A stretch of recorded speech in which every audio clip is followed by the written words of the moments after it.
All right, good afternoon, everyone. I'm going to call this meeting of the Virginia Advisory Council to order. Let's say I'm not Chair Elizabeth Greenfield. Up here she is. Perfect timing. It's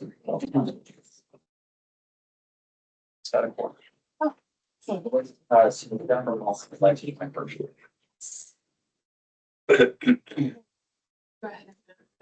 Yes, that's fine. Can we get a motion and a second to allow Jennifer Mullen to participate virtually? I think we need to hear from Jennifer as to the request. Sorry. Sorry. We just kicked it off.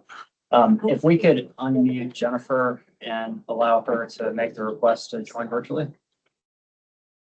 I think I'm unmuted. Can you hear me? Yes. Great. I have a life conflict today. My husband is out of town and I need to get people in 2 different spots. So I will be joining virtually. Thank you very much for making that work. And as the chair asks, is there a motion? So moved. Second, Second. all in favor? Aye. Opposed? Thank you. Excellent. All right. Thank you. I apologize for being late. Just as a reminder that the Advisory Council is a subcommittee of the Planning Commission. We're charged with advising the Planning Commission, the Department of Planning and Development Review, and the consultant team in the zoning revision process. The public will have an opportunity to speak during the public comment period at the beginning of the meeting. As a reminder to the ZAC members, please speak up online so listeners can hear you and state your name at the beginning of your comments during this conversation. We received 2 sets of meeting notes. The first from February. Has everyone had a chance to review those? Comments or questions? Can we get a motion for approval? Second, Second. all in favor? Aye. Any opposed? Okay, the second set of meeting notes is from the March meeting. Are there any questions or comments on those notes? Okay, could we get it? Second. All in favor? Aye. Opposed? Okay. So at this time, we'll move into the public comment period, and this is an opportunity for the public to comment on items that are not on the. We're going to do it a little differently. I'm going to start with the folks that are online, since they're always last, and make sure that we get a chance to hear from them. So, Marianne, do we have anybody online? Someone's raised their hand, yes. Raise your hand if you'd like to speak online. Did you? No, Thank you. I'm sorry. We missed calling roll. It's okay.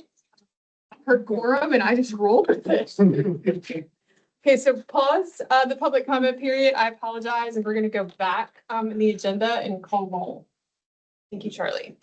Andrew Bunn, Riley Champagne, Here. Benny Gates, Here. Tiffany Gunn, Philip Park, Here. Preston Lloyd, Here. Eric Mai, Charlie Menges, Here. Jennifer Mullen. Here. PC Overton. Maritza Peachin. Here.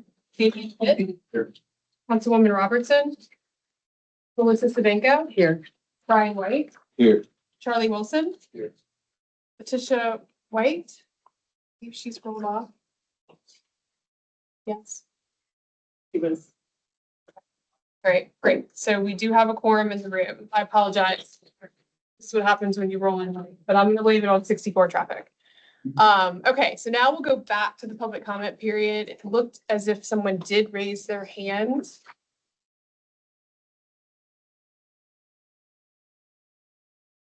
And you should be able to.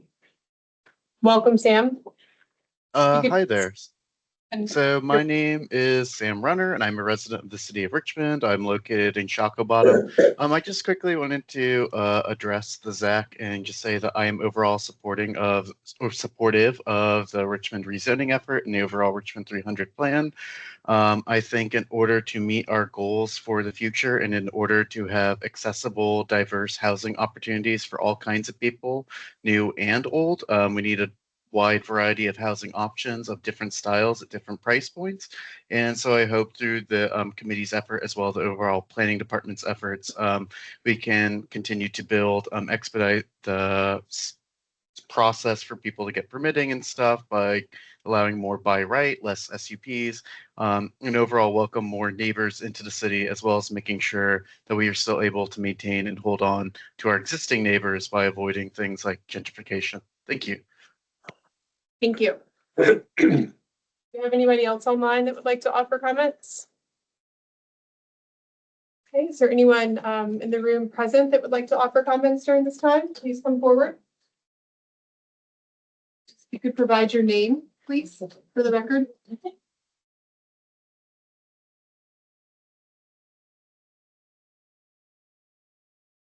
Good afternoon, council members. My name is Annika Shun. I advocate for housing policy at Housing Opportunities Made Equal. I live in the 6th District and I work with the Coalition Homes for All Our Neighbors. I just want to start by acknowledging the fact that it's been almost 2 years since this body started meeting. That is a tremendous amount of time that you all have volunteered to this effort. And so I just wanted to thank you for that and your continued dedication to this effort. I know this council shares concerns that many others have voiced around uneven engagement and representation in this process. And to that end, I wanted to share some results from a survey that Home commissioned a few months ago. The survey was conducted by Embold Research between March 20th and 29th. And it surveyed a total of 621 registered voters in Richmond City, and had pretty good representation of demographics, including income, age, education level, and racial identity. We also asked and tracked whether respondents rent their home, own their home, or whether they are staying with friends or family. And a lot of the results were really quite striking. So more than half, 58%, of surveyed residents meet the threshold for being cost burdened, meaning that they pay more than 30% of their income for their housing. And nearly 25% are severely cost burdened. 80% of those surveyed have either personally been impacted or know someone who has been impacted by the lack of affordable housing in Richmond City. 73% of respondents say Richmond does not have enough housing options for people of all family sizes and income levels. And this belief is especially strong among renters, young people, and individuals making less than $50,000 a year. When asked how much of a priority it should be for Richmond to address housing affordability, 9 in 10, 91%, say addressing it should be a priority, and half said it should be a top priority. But the results don't just show a pressing need and clear demand for change. They also show strong support for specific zoning changes proposed by Code Refresh. So 7 in 10 support allowing housing types like duplexes, small apartment buildings, and condos to be built in residential areas. And when asked about specific updates to the code, that support holds. 67% support duplexes in detached single-family neighborhoods, and 61% support mid-sized apartment buildings of up to 5 stories along larger neighborhood streets. And residents also showed very strong support for distributing development more evenly across the city. And actually, the most popular thing we surveyed people about was neighborhood commercial. That was extremely popular among those we surveyed. And because we have also often talked about who is and is not able to come to these meetings and share their experience, I wanted to share some responses we got in the survey to an open-ended question, inviting people to share how the lack of affordable housing has impacted them. One response read, "My adult daughter is trying to buy a home in Richmond, but can't find anything affordable. Also, my neighborhood has become much less diverse because my low-income neighbors have been priced out of the neighborhood." Another respondent said, "The taxes keep rising and it's becoming like a second mortgage." Another said, "My husband and I have had friends and family living with us for over 5 years so that we can afford the cost of a rental in Richmond. Every time our lease was ending, we would scour the market to see if there was anything we could afford on our own, but other than unsafe or barely livable options, there was nothing we could afford." Another person said that they were homeless for almost a year because they were not able to find a place they could afford. A senior on Social Security and government retirement said they could not afford a basic apartment. Building market rate housing is not necessarily going to be enough to fully solve our housing crisis, but it's a key strategy to making sure that we have enough housing available for everyone and that costs do not continue to rise. And when paired with meaningful displacement prevention programs and funding, we can make sure that existing residents can stay in the city while creating more housing and better opportunities for all. Given these results, the Homes for All Our Neighbors Coalition urges the Zoning Advisory Council and City to prioritize opportunities for different housing types in many neighborhoods. In particular, we support the following. One being creating a small duplex exemption to the preservation bonus. We propose allowing duplexes to be built by right in residential attached areas, as long as each unit is no larger than 1,500 square feet. This would create more opportunities to create new starter homes, something I know the council was discussing at length last month. We looked at data of sales of newly built housing since 2024, and it actually showed that the median sale price of new homes under 1,500 square feet was $180,000 less than newly built homes over 1,500 square feet. We would also ask that the council avoid instituting a regressive definition of family and instead allow people to have roommates and allow the building code to regulate overcrowding. We would also ask that the council consider expanding opportunities for low density apartment buildings and mixed use by designating more areas that already have that as residential multifamily. So for example, Monument Avenue is a street with a mix of mansions, smaller detached and attached homes, small apartment buildings, large houses that have been converted into apartments. My sister actually lived in one while she was at VCU. Yes, am I out of time? A long time ago. Didn't press the on button. It is, okay. Yes, I'll wrap up. So Monument Avenue would be a logical place to encourage more conversions of existing buildings. We would also encourage the council to consider consulting displacement risk data that just came out with the market value analysis done by Plan RVA, especially when determining where to encourage more higher intensity multifamily housing along transit corridors and neighborhood nodes. Thank you. Thank you.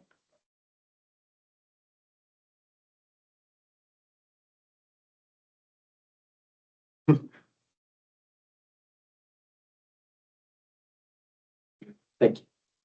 Hello, good afternoon, members of the Zoning Advisory Council. My name is Gustavo Espinosa. I'm a tenant organizer with the Legal Aid Justice Center, also a member of the Homes for All Our Neighbors Coalition, and I'm a proud renter of a duplex on West Gray Street. I sat in on the ZAC meeting last month, and I was appalled by some of the comments made by my neighbors that also live on West Gray Street. They characterize some kinds of housing, such as rooming houses, as crime-ridden hellholes, and I quote, "These thinly veiled euphemisms are classist and racist. And if you don't want to live near poor people or Black people, you can just say that." Wealthy homeowners, mostly white, have dominated this conversation, but people forget that our city is minority and majority renter. And I'd like to think that your average Richmonder welcomes diverse neighbors and wants everybody to have a decent home they can afford in a neighborhood that they love. So today I'm happy to be sharing this different perspective from West Gray Street, and specifically, I'd like to talk about renters since I'm a tenant organizer and I knock on hundreds of renters' doors every year. Landlords take advantage of the status quo. They take advantage of the housing shortage we have here in Richmond. They raise rents and they neglect upkeep. I was priced out myself in the first place I lived in Richmond, and my rent has continued to go up in this new duplex. So I'm moving again. Let's talk about our city's zoning. When a specific, simple proposal like allowing duplexes is met with such vocal pushback from a very specific segment of the population, from specific neighborhoods, you have to wonder why. Some wealthy neighborhoods use their powerful voice to shut out low-income neighbors of color, to shut down affordable housing projects. Other neighborhoods, namely low-income Black, brown, and immigrant neighborhoods, have little voice to fight off gentrifying forces. So not every neighborhood has the same needs, so not every neighborhood should be treated the same. That's called equity. Some historically exclusionary neighborhoods need to be opened up to more density. Others need to be protected from the kind of development that displaces people. Others need to be given more opportunity, the kinds of development that spur more opportunity, the kinds of development that people want. So I hope this body takes the time to listen to renters and make sure each neighborhood gets exactly what it needs, not just what the loudest, wealthiest residents are clamoring for.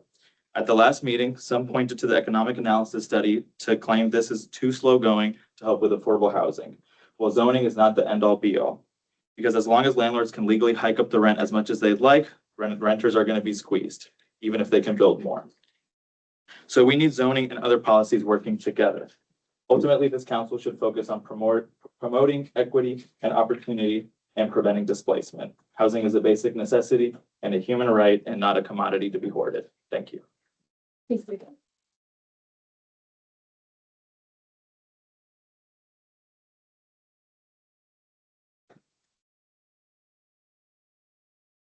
Well, to add a little humor to this, I was a hellhole person.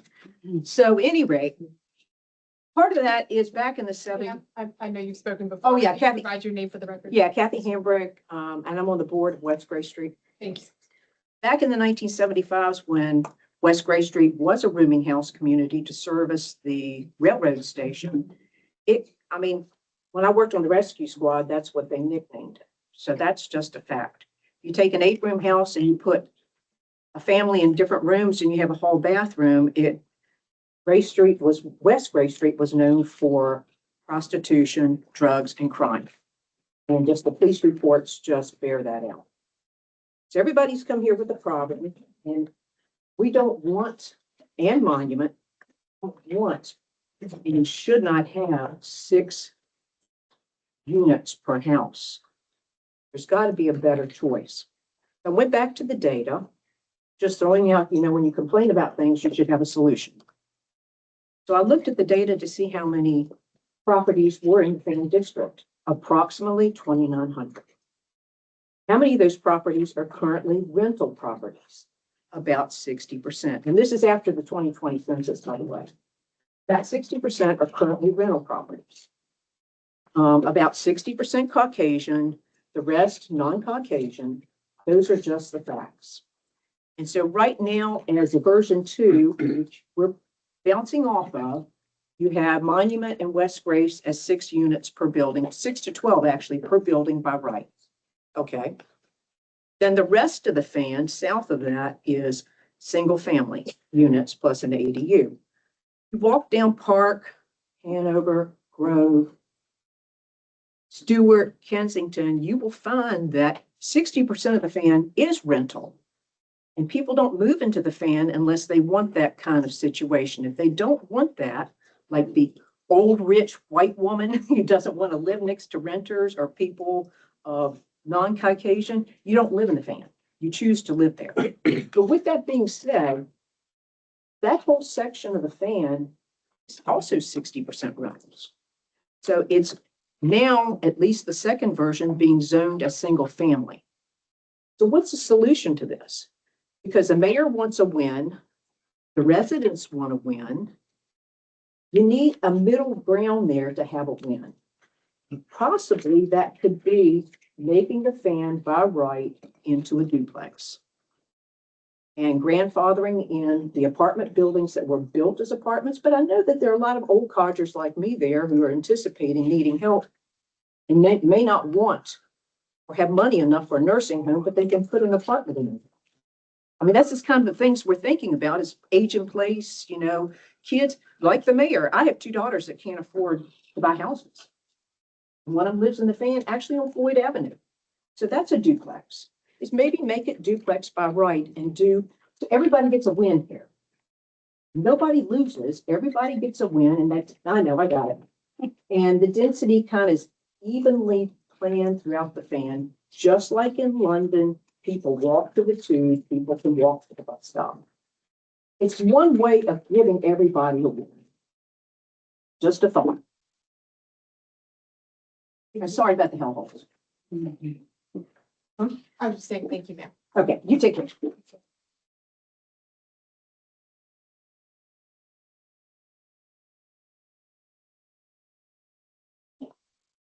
Thank you all for your time. Try to make this quick. I'm Lauren Marshall, Director of Marketing and Communications at Richmond Metropolitan Habitat for Community. I am also here on behalf of Homes for All Our Neighbors. This past Saturday, Richmond Habitat dedicated its 400th home. Very exciting. Thank you. Really great accomplishment. And while we're so excited about this milestone, especially during our 40th anniversary year, we would like to build the next 400 much more quickly. And we know zoning is one important piece of the puzzle when it comes to creating more affordable homeownership opportunities in Richmond. Zoning policies can either help accelerate housing production or slow it down.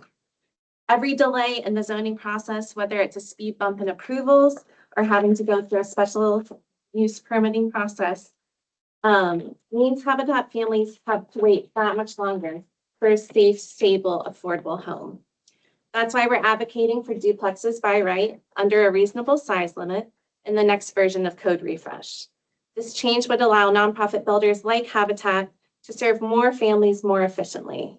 Instead of building one affordable home on a lot, we could build two, helping twice as many families get into starter homes while making better use of limited land and resources. We've seen firsthand the impact these kinds of affordable starter homes have, not just for parents, but for children who benefit from greater housing stability, stronger educational outcomes, and the opportunity to thrive. Allowing duplexes by right within an appropriate size limit is a practical balanced step forward. It would be a win for nonprofit builders like Habitat, and more importantly, a win for individuals and families who simply need a home they can afford. Thank you. Is there anybody else that would like to offer comment at this time? Okay. Very good. I'm gonna close the public comment period. Mary Ann, would you like to provide a council recap and meeting introduction?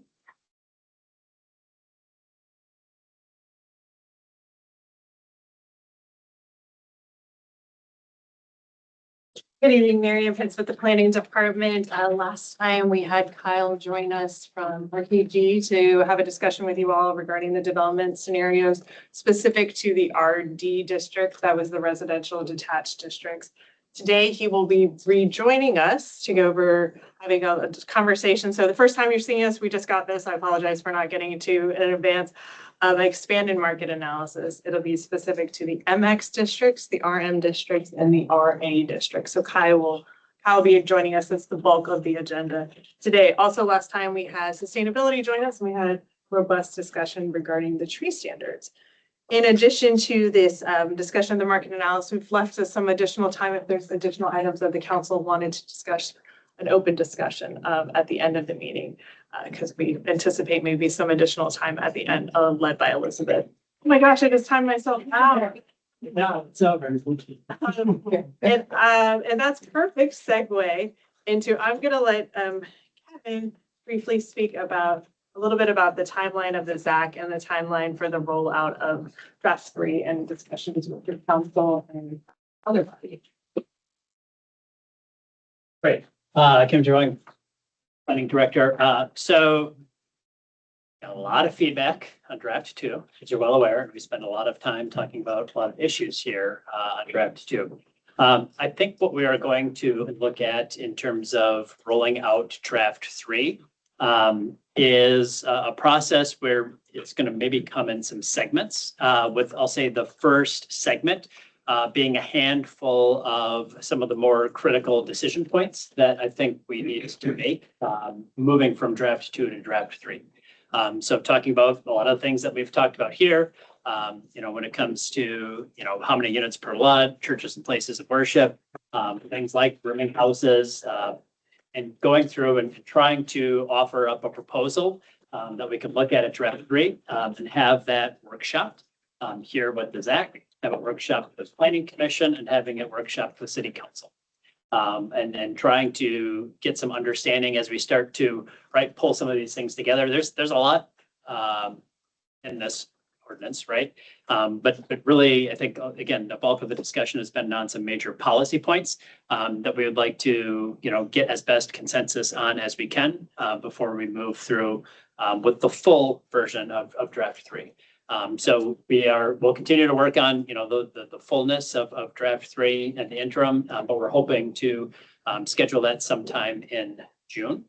So whether that's around, this ZAC meeting, or if we may need to look at potentially moving a week, we're trying to set up a segment to do that. I'll say 1, 2, 3 with, again, Council, Planning Commission, and the ZAC with those policy points before we move forward with the whole ordinance. So just want to provide an update that that's what we're working on in terms of next steps. Anyone have any questions for Director Ball? So I'm not going to miss a chance to ask a question. So it sounds like we won't see draft 3 in its entirety in June. We're going to be working in parallel. And so I say, there's a lot of things just that obviously need some cleanup. There's some new state legislation that was passed. We want to make sure we get those things corrected in there.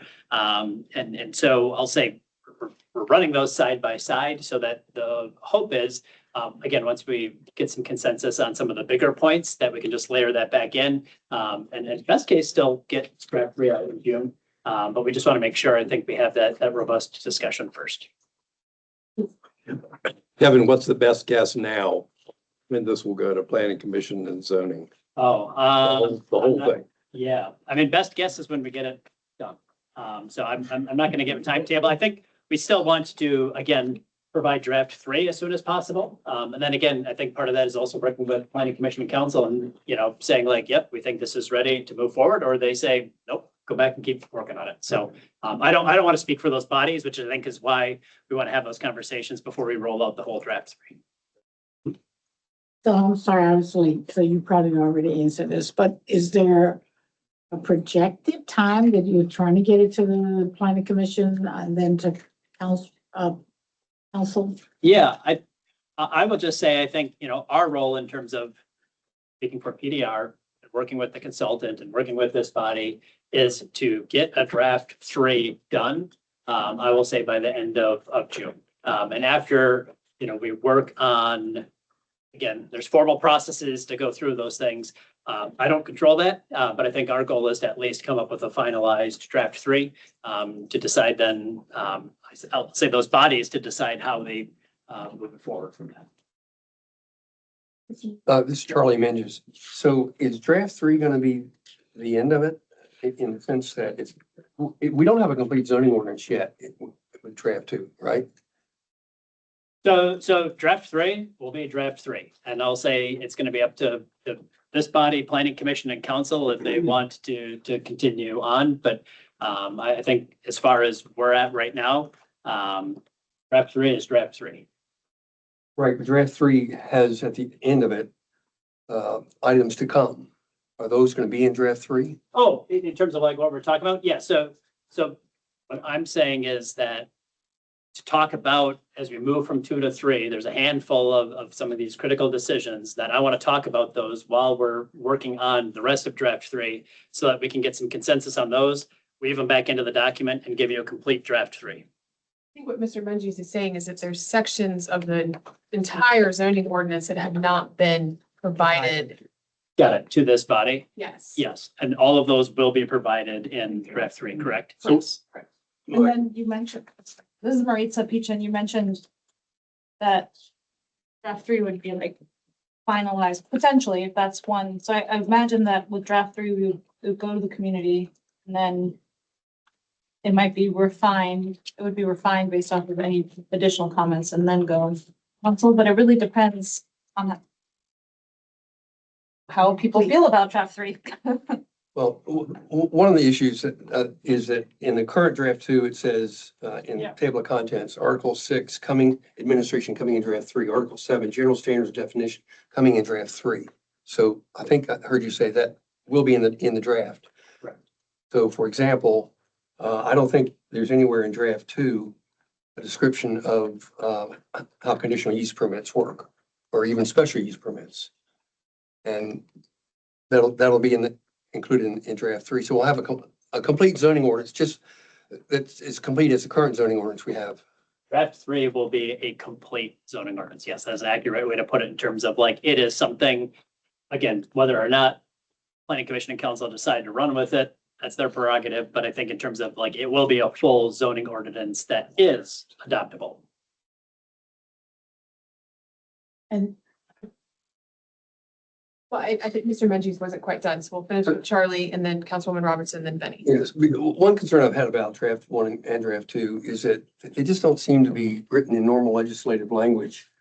It's mostly incomplete sentences, and I guess what I would call consultant speak more than anything else. And that's the way it's going to be, though, even though that's not the way our current zoning ordinance is written, or most zoning ordinances are written, at least that weren't drafted by the consultants here. So is city attorney have they passed on the way it's written and whether or not it's adequate and all of that? So not fully, but we have been talking with the city attorney's office to make sure that everything, one, everything is in there that needs to be in there. And 2, where it comes to like potentially changing provisions or maybe putting language in a way that is different than we have now is adequate. And I'll say also to, look at in terms of the state legislation that was passed. So new things that are being, I'll say, imposed on us, that those are included within there. One of the options could be is Charlottesville, when they adopted theirs. If you go to their Muni code section, it basically says, hey, this is our zoning ordinance. You go here and it's a separate document that's appended to their code. We are going through a process of recodification at the moment. So the timing is, say, both poor, but also good. But yes, the likelihood is that it will pass, and what's being presented here, it's not going to be translated into Muni code. Councilwoman Robertson and Benny and Preston. Okay, draft 3. Is that going to come back to this body first and then to the planning commission and to council?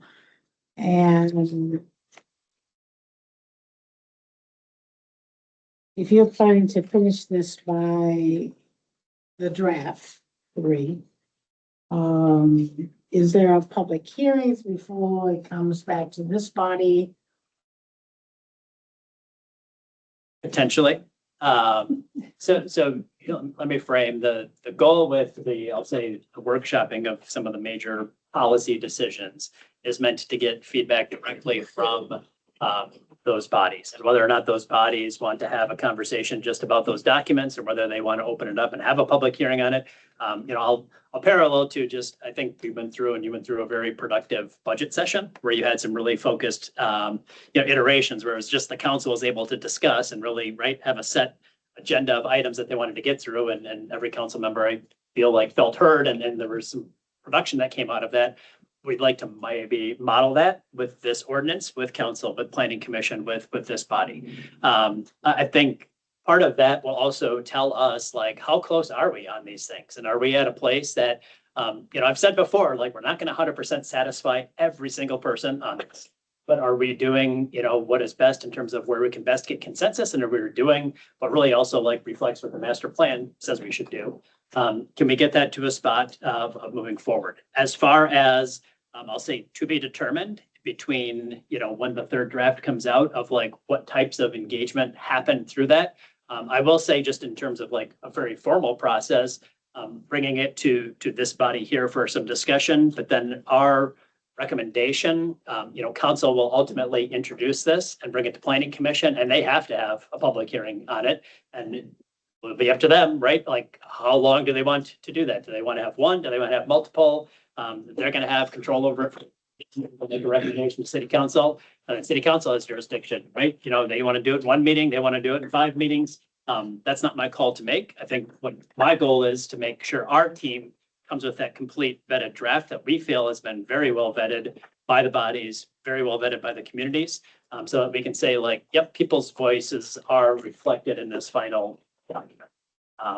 So that's what I'm going to provide right now, is that I don't know in terms of fully how much engagement will be on the third, but minimally, there's going to be the legal process of having public hearings before this gets adopted, because at the end of the day, nothing changes until city council adopts this.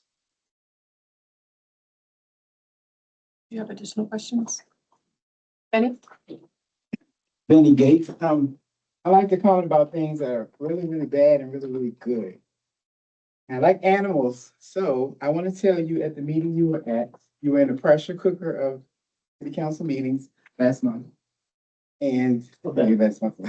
And I was there. That wasn't my district, but I was at the meeting, and you handled yourself extremely well. And I actually wanted to comment to support you, but they cut it off because it was just, comments that are being kind of negative towards you, and you handled it well. So you came out as a pet, which I think were professional, you were effective, and you were transparent. And so those are the things that made you follow on that meeting. I just wanted to give you that.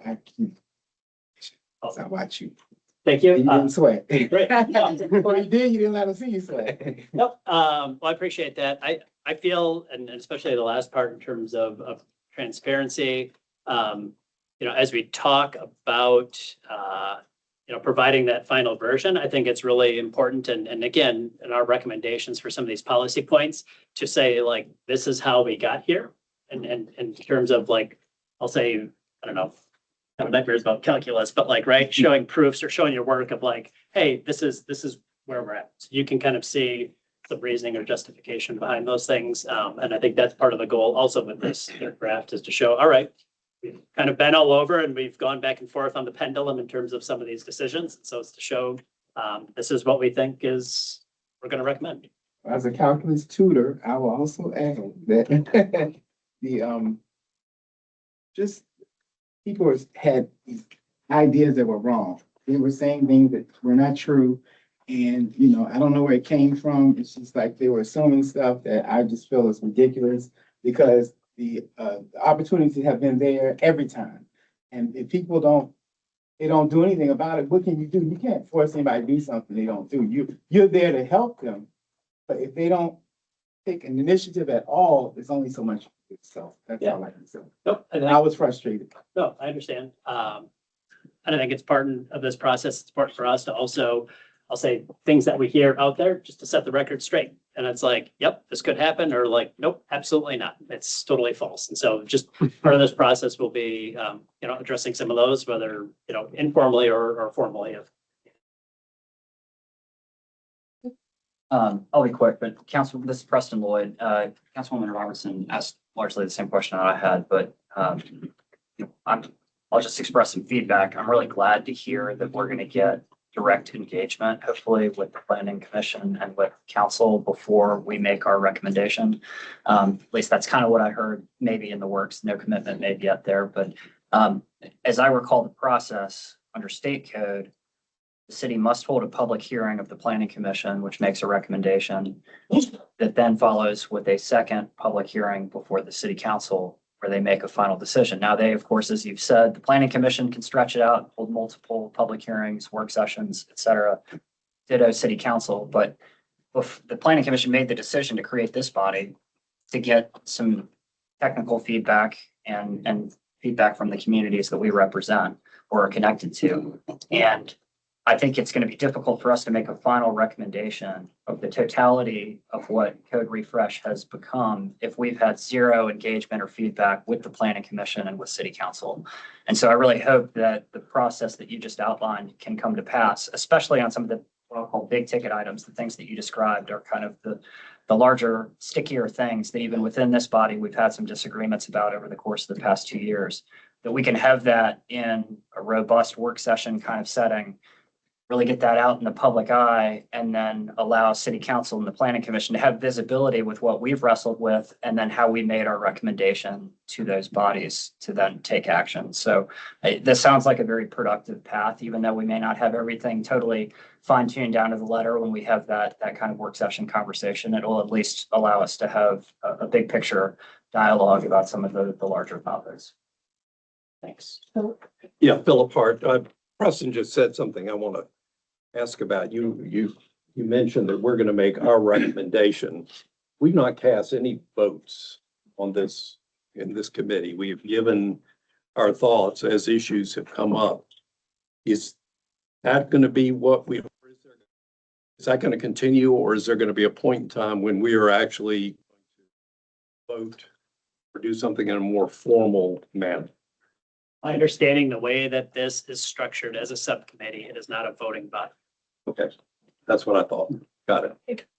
Elizabeth Greenfield, if I could, I thought that there would be some summary that could be sent to the planning commission of what was discussed, reviewed, the sticking points, areas where there was agreement, area not, however staff wants to formulate that. But I think the planning commission, while we're not taking a vote up or down on certain pieces of the zoning ordinance or its entirety, I do think the commission, I don't want to speak for the chair, but will likely want some sort of, what did the ZAC do over this 2-year period? And what is the, you know, the highlights of feedback and areas of disagreement and agreement?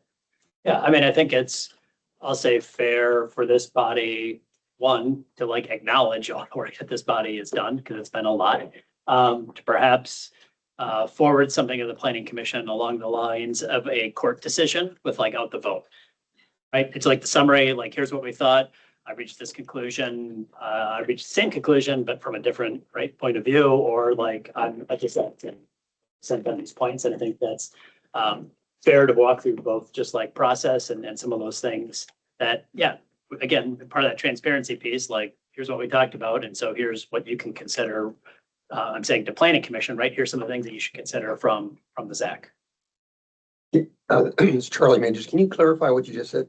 So that you're contemplating that when this gets turned over to the planning commission, there'll be a report from this council? Yep. But if we don't take a vote and how do we know what to say in that report in terms of the consensus on different issues? I think what we would probably do is draft a report, and run it by this body and I'll say, hopefully we can get to some consensus on the report that we're identifying things that I just want to make sure that it's, I'll say two things. One, that it comes across as this body speaking, but also in a way that still allows every individual ZAC member to feel like their point has been communicated to the planning commission, that we're not missing anything. But will individual members be able to provide, a minority position to what the position that the council? Yeah, I think in terms of, and whether even maybe there's like a section where we want to have every commissioner basically like have a statement about how they feel about things. I think that's good. And whether we want to, put them together or parse it out. I think it should tell the full story of this body. Are there any other questions for Dr. Baum? Director Like, Baum, Director Just a Doctor. comment. Doctor, all of the above. First of all, thank you. It's been an extremely laborsome process, and sure, there's lots of things that we've learned through the process that we would take into consideration when we are in the process of creating a policy as major as this policy is. My interest is making sure that we have the opportunity to get the elephant in the room, but get it in the room in bite sizes. And you made a very profound statement as it relates to the budget process and how we broke that whole budget down in sequential parts so that we could really appreciate the total budget and come to some kind of consensus through the process so that by the end of the period of time that we have designated to do that. So I don't know how many meetings we had to get to that place, but it was several. Certainly not as many as this. This is not to make a comparison. However, because we've not made any sequential presentations throughout the process to the bodies that will ultimately be making recommendations for the final decision being made by the council. I am concerned that we do have those kinds of work sessions and maybe the in manageable material volume that each of those bodies will feel like they have been informed and brought along, and we hear what their feedback and appreciation is. That may add time to a June deadline. I mean, you're talking 6 weeks now or less of wanting to finalize this document.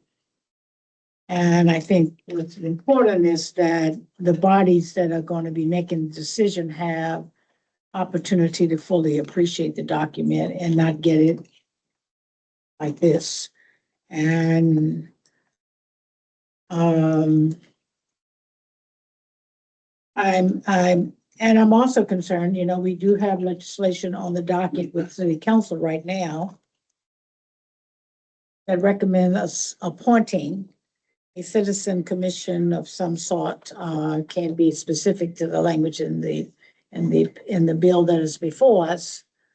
But that creates another opportunity for us to make sure that the bodies that will be making those decisions are fully informed and appreciative of the labor and the work that has already been done by a board of volunteers that have given up hours and hours of their time. And certainly we would want the final body that's going to vote on this to have a full appreciation for what all of the citizens that have done through the last 2 years in this process before they make a decision on the bill that's before us, to have it full appreciation. And I don't know how we should best do that, but I would suggest that we do. And I would also suggest that I would recommend to you to have that discussion with RJ as it relates to coming back with a recommendation of how we make this into bite sizes for presentation to the bodies that will ultimately have the final recommendations and ultimate decision as it relates to the investment that have been made for 2 years. Yeah, thank you. I think that's the intent of these work sessions, is to kind of bring, I say handful, I say probably somewhere around like 5 to 8 major issues really that are going to like define, right, what this ordinance is. And there's a lot of stuff in this ordinance. And again, a lot of it is, I'll say, subsidiary to some of these bigger decisions that we need to make. And I think that's the important point. We want to make sure that we are still in alignment and accurate on of like, as we've been discussing this, and again, as we pull the threads from Richmond 300, is this where we need to go? And we need that check from those bodies on some of those major things. So the intent is to focus on a handful of things at that meeting. And so, yeah, I think that that's the intent, and to make sure that, again, yeah, we're all in alignment where that's going.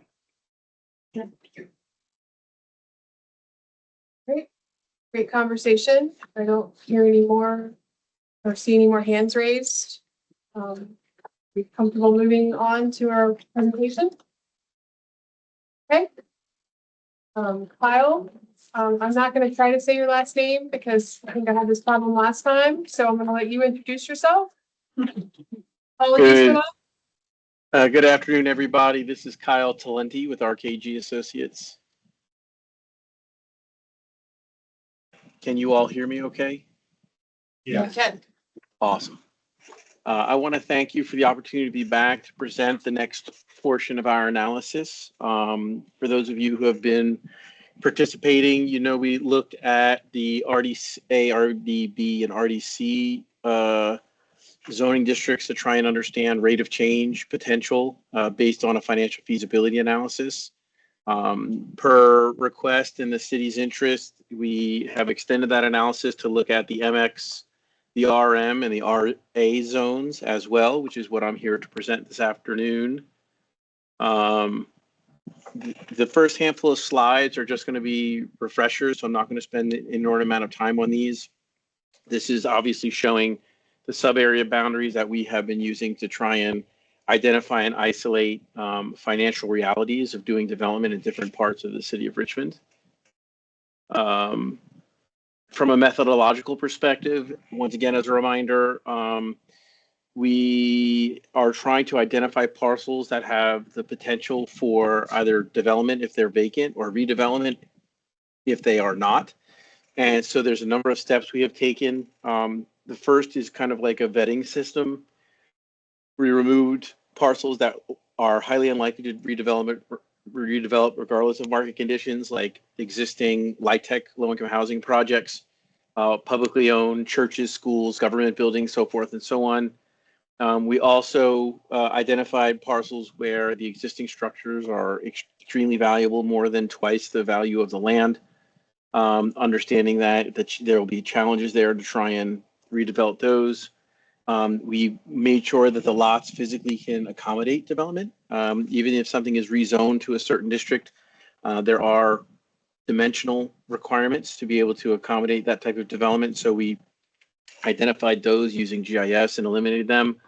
And then that's when we then step into the financial feasibility stuff. And for those who are not aware, but just as a refresher, we're looking at basically what's called a residual land value analysis, which is understanding what it's going to cost to develop the potential projects based on the zoning allowances, what the revenue potential of that is, then what that generates in terms of potential return to an investor. And that allows us to then solve for what the land would be worth from an acquisition perspective to be able to meet market rate returns. And so we then compare that information to what the current value of that property is to understand the likelihood that the property would be developed if it's vacant, or redeveloped if it's built, based on an investor's ability to acquire that property and compensate the current owner in a manner that would generate interest for sale. So the example I used last time, I'll use again. You own a property, it's worth $250,000. The city rezones it. Kyle, the developer, shows up and offers you $150,000 to buy it so he can develop it as whatever it's now zoned for. You're highly unlikely going to be willing to accept that. And so we use this financial feasibility analysis to identify those parcels where I could offer, let's say, $350,000, which may intrigue somebody. And then we look at a rate of change analysis based on those properties that are financially viable from an acquisition perspective. So the first one we're going to look at is the MX zone. And so we did the analysis of this proposed new boundaries for MX. And what we learned is that the potential for redevelopment right now is limited in terms of area of the city based on current market conditions. It's mostly in sub areas 3 and 4, covering predominantly the commercial corridors in areas like Scott's Addition and the Diamond District and Manchester. That is not to say that there aren't individual parcels that we identified through this analysis, particularly like right on the edges of sub areas 3 and 4, particularly, for example, close to the Diamond District, that can work, but those are very few and the size of those are limited. But the predominance where we've found market feasibility and financial feasibility is in sub areas 3 and 4. One of the questions that was brought to us is, how does this affect commercial properties, particularly in the FAN? And what the analysis showed us is that for the most part, not in every case, but for the most part, those properties are too valuable and would not generate enough value being repositioned under the MX zoning based on what they're worth under their current use. For those parcels that are viable, the analysis is showing that you're looking at maybe 5-story or 6-story buildings. It is highly unlikely that there will be high rises, mostly because the cost of construction for concrete and steel buildings is so substantial that the revenue that is the potential revenue from income isn't sufficient enough to make those projects viable. And so even though taller buildings may be allowed, for the most part, at least under current market conditions, it's highly unlikely someone would be looking to do that because it just wouldn't create enough value to justify the cost of development. And the last bit is, and I'm going to show you some numbers in just a moment, but the last bit in terms of overarching findings is that while the MX district over time can produce a decent number of units, we're projecting north of 30,000 units over, full build out. It isn't going to happen overnight. The analysis kind of shows that this is something that's going to happen over decades. And if at all, as market conditions change. And so, as I mentioned, I said I would show you some numbers so you can see here, and I'm going to kind of focus in on the last 3 columns or last 4 columns, which is based on the differential between the value created through the rezoning and the existing value of parcels. You're not going to see a substantial number of them turn over year over year. The estimate that we have based on our analysis would be about 1,200 to 1,600 units annually over 20 different developments. That would make sense from a financial perspective. But if you look at the green column, if you will, in terms of those parcels where the new value based on the zoning is greater than what the current value is, it only represents approximately 12% of all the parcels that are going to be within the MX zoning. And so even if every single one of them are to redevelop or to develop over time, it is a fairly small number of the overarching parcels that make up or with the proposed MX boundary. The next one I'm going to talk to you about is the RM district, the residential multi-unit zone. To be frank, based on our analysis, this is more a preservation zone than a redevelopment catalyst, that zoning. And that's because a large chunk of these parcels are already developed for the most part. And many of them are developed and the value is higher than what it would be worth under a redevelopment scenario using the RM district bound requirements. Can you pause for a second? I think we had a question in the MX category. Sure, I'm sorry. I can't see everybody because it's I very know, small, I so apologize. about And that. I think I was gonna hold everything to the end, but maybe we take it by category since we're. That's fine. That's fine. However you like to do it. Yeah, thank you. This is Damian Pitt. I just wanted to follow up on a couple of the comments there. When you're saying that in this current, what you just presented with respect to the MX zone, and you're saying that much of the development would occur in sub areas 3 and 4.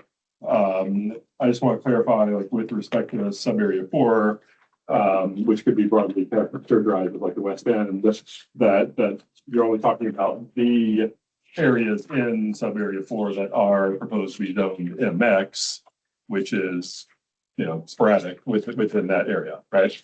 That is correct. These are just parcels that are proposed to be rezoned MX within the different sub areas of the city. So yeah. When you say to expect 5 to 7 story buildings, that is not accurate to sub area 4 in the sense that almost all of the MX zoning there is MX3, with the exception of one parcel in the Libbyville area and of course the kind of Broad Street corridor, right? Yes. So the point of that comment was in certain MX districts, you're allowed to go taller than that. And even where it's allowed, it's not going to happen. Not under current market conditions, unless there's some unique one-off from a market, from a financial perspective, that is not evident to us. Right, but in sub area 4, outside of the Broad Street corridor and a couple other tiny little spots, the proposed zoning would not allow anything beyond 3 stories anyway. Yes, yes. Oh, thanks. Are there any other questions? Yeah, Brian.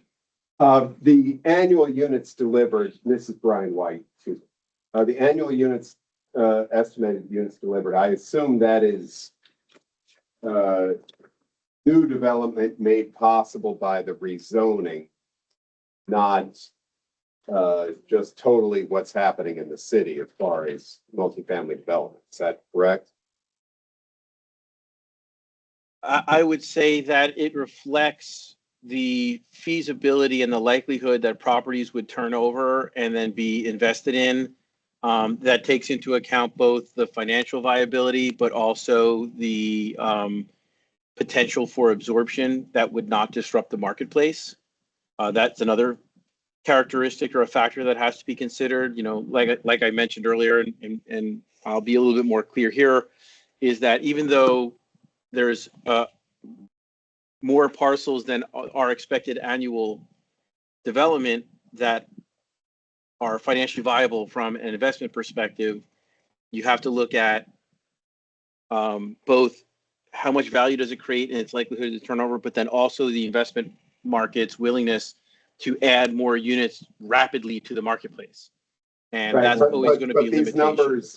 These numbers are development that is made possible or made by right by these zoning changes. You are not suggesting that that is all the new unit development we would have under current situation, under current conditions, correct? That is correct.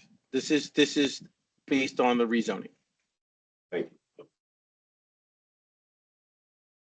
Charlie. Yeah, I was thinking the same, Charlie Wilson. I was thinking the same thing, and I was wondering if I'm trying to find it online just out of curiosity, but I'm wondering how many apartments are generated annually under current conditions, whether by right or SCP, just like generally, what is the market producing? I could pop on to CoStar. This is very exciting. Pop on. Yeah, go ahead, Kevin. You know. So it's ranged between 2,000 and 2,500 multifamily units annually over the last few years. Okay. In which zones? It's Just citywide, just generally. Citywide. We do not have it, we did not break it down in zones, but citywide, we're at 2,000 to 2,500 multifamily units annually. And I'm not the arbiter of CoStar's reliability, but they are, they're showing substantially more than that under construction. I just thought that would be a useful thing to keep in mind as we look at this, like Brian probably did too. This is Melissa Savinko. I continue digging, trying to figure out this particular question, and it looks like it's more, I'd say 2x. That is the number I came up with. So basically 5,000 units a year. This is kind of coming to ask, is CoStar pulling Richmond proper or Richmond MSA? Yes, I can show you. Yeah, and this is Tallheimer report too. It's not. Throwing another variable, it could be talking about specifically a multifamily construction use group classification, but maybe not townhomes or things that are not necessarily multifamily, but are still, I explained some of the delta between whatever numbers we're talking about here.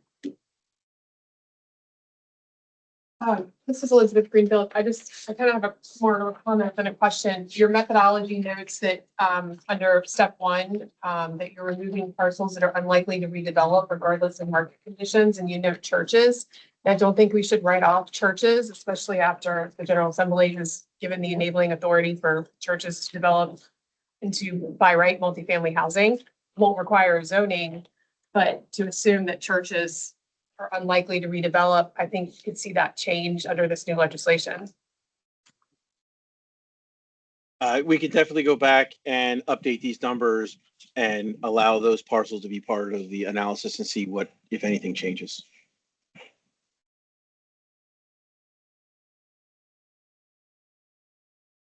there any other comments or questions while we're on the MX? Okay, Kyle.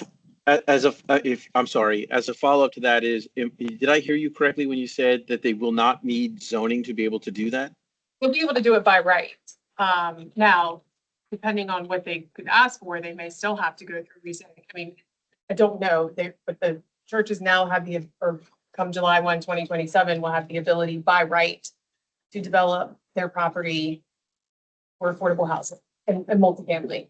So it wouldn't have to rezone, but it could still impact the number of units that could be put on the ground, which I think would impact your feasibility study. I'm just saying I wouldn't completely write churches off and say that they're undevelopable. Got it. Okay. Well, like I said, we can add them back in and see what that does to numbers, but I'd be intrigued, and maybe this is a separate analysis the city could do, is like, what is the likelihood of, do churches have like substantial land assets around their existing facility that they could infill rather than redevelop it? That's an intriguing question, and we'll give it some thought and see and update as we can. Back into the RM district. All right, Kyle, I told you to move forward and we have another question. Sorry, Kyle.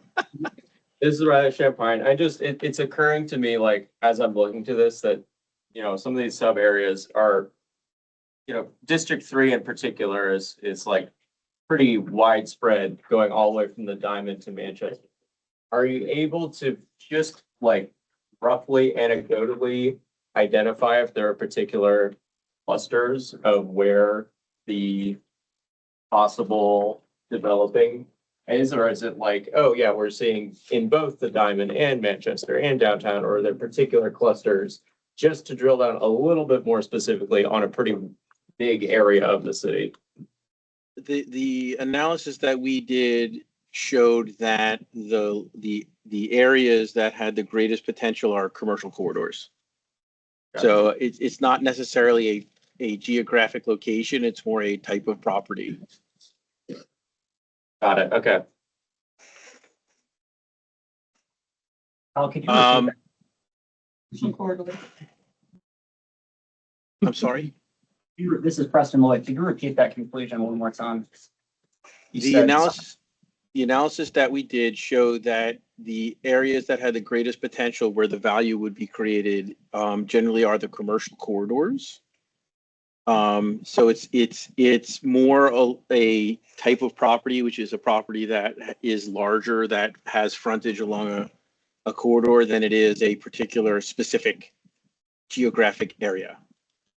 But I will say, like the Diamond District and Manchester, the areas where there's already higher value in terms of existing development likely would be prime candidates. And that was the comment that I made a moment ago as well, which is even in the sub-districts that aren't 3 and 4, there are very small instances immediately up against 3 and 4 where there's opportunity. And those are also generally along commercial corridors. Kyle, Even though from the district as a whole, it shows not feasible. I apologize for speaking over you. I was going to ask you, to the extent you do any finessing of your report and reissue that, if you could include that headline takeaway as part of your conclusions, I think that would be important for the benefit of this report. Sure. Yes, Philip Hart, just to follow up, does that same conclusion apply in the other 5 districts? Namely that all 3 of these, MX and RM, et cetera, that the development potential is highest along corridors?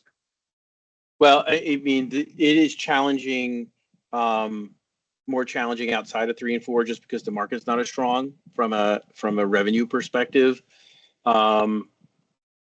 I can't say as definitively because I know my staff and I focused a lot on MX because the number of parcels in the other 2 is much less substantial. And so I don't know about those, and I'll get to that answer in a moment. But we can take a look and see if there are any consistencies in that, similar to what we just talked about.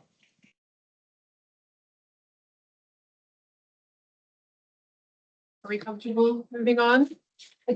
No, okay. We're gonna get Director Vaughn, then Maritza, then Philip. Yeah, so I just, I wanted to clarification in terms of, I think, those are concerned about CoStar numbers not matching up with our numbers. I think the reason is because I am talking about how many projects we are permitting per year, issuing permits per year. So last year, just did it this morning, we issued permits for 2,000 multifamily units and about 500 single or 2-family units.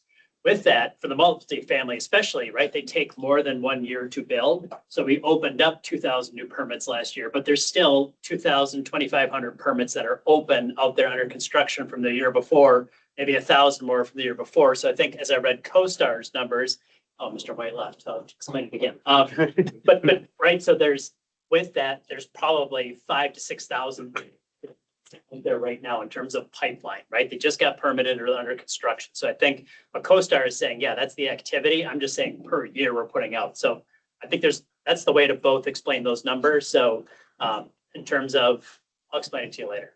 But annually, that's like what's new is coming into the system. And I will say it's been a little bit less as of late. But I think just in terms of context, I think these numbers make sense in terms of like they're not far out from our production where we're at today. I want to make that clarifying statement so we didn't think like our numbers were off.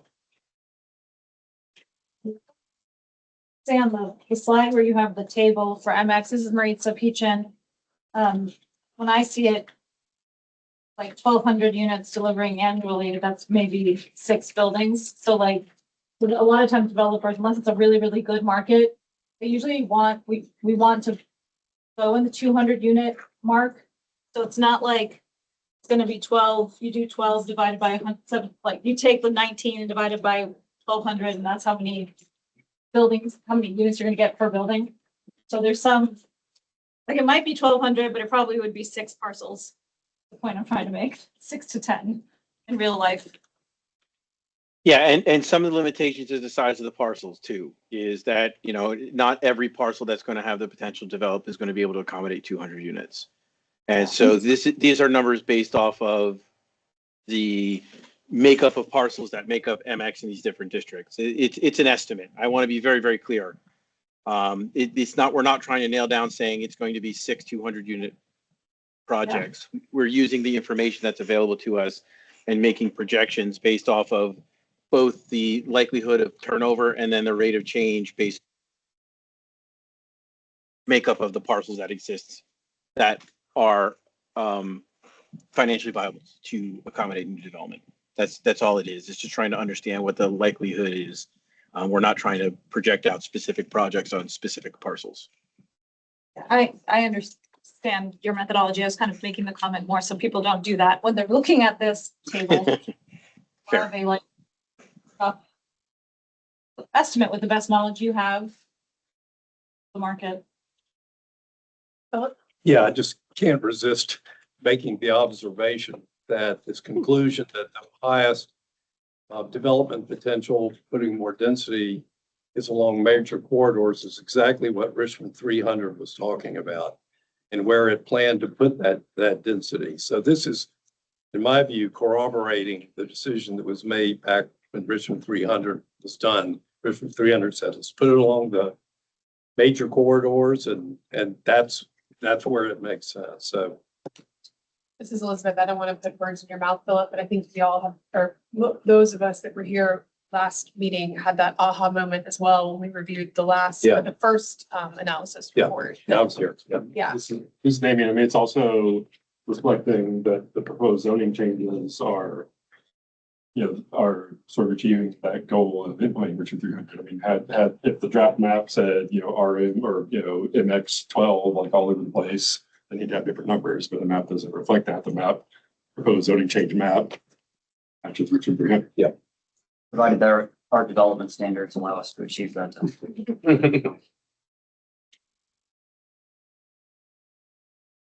Okay, I'm almost hesitant to say, can we move on? All right, we're gonna go to RM. Excellent. So I'll restart because that was such a great conversation. I want to make sure everybody has the full picture for this one as well. The RM zoning functions more as preservation zone than a redevelopment catalyst because so many of the properties are already developed. As you can see, only about 8% are vacant or underutilized. The analysis that we did, if you look down to the third bullet, only about 2% of the parcels are financially realistic redevelopment candidates, or about 122 of the 5,700 parcels that are proposed to be rezoned RM. Now, I will reiterate the point I made under MX, which is under current market conditions. It doesn't mean things can't change that will make it viable sometime in the future. But as of right now, the data is showing that it's just the current value of those parcels is too strong from a demand perspective to justify acquisition, redevelopment, and tear down. Assemblage, though, there are some opportunities for assemblage. There's in our analysis, we identified there was a couple of parcels like adjacent to each other that, if assembled, could create some viability. However, that is also challenging. Those of you who do real estate development know that assemblage isn't as clean as I'm going to pay you what your property is worth and the next 7 people as well. Usually when that starts to happen, you see speculation and it becomes more challenging and it's a little bit harder to predict. But we wanted to acknowledge and recognize the fact that there are some specific parcels that are adjacent to each other that could become assemblage sites where opportunities could happen. The 3 RM subzones are unlikely to produce large outputs. If you look at the last bullet, it's about 2,800 units from a capacity perspective. Of those 122 parcels could accommodate about 2,800 units all in. And as you can see here, once again, from this analysis is the likelihood of that development isn't very strong right now under current market conditions. And you see that yield on an annual basis is much lower. And the overall potential yield, assuming market conditions stay constant, is about 2,800 units citywide. So RM is really not going to be, without a change in market dynamics, a tremendous solution in terms of creating more housing development in the short term. I'll pause here for questions. Yeah, this is Charlie Wilson. Hate to ask stuff like this because I know it's moving heaven and earth just pulling us together in the first place, but were you able to segment between RMA, RMB, and RMC? The reason I ask is I suspect RMC could be the most used version of the three as currently mapped. I just wondered if you're able to pull it apart to extrapolate that. August, I know we can. My colleague August Benzo is on the call. August, did we do that? Do we have data for that or no? Yeah, we do. We just didn't put in this presentation because there wasn't a meaningful distinction between the zones in terms of what is going to produce based on our analysis. Okay, so there wasn't one over the other was going to be 80% of that 2,800 units. Yeah. Okay. Yeah. So there's your answer. Yeah. Yeah. Okay. And you do kind of tell that story a little bit in your key results, the fifth item. Yeah, I'm aware of a few sites that people have asked me to look at.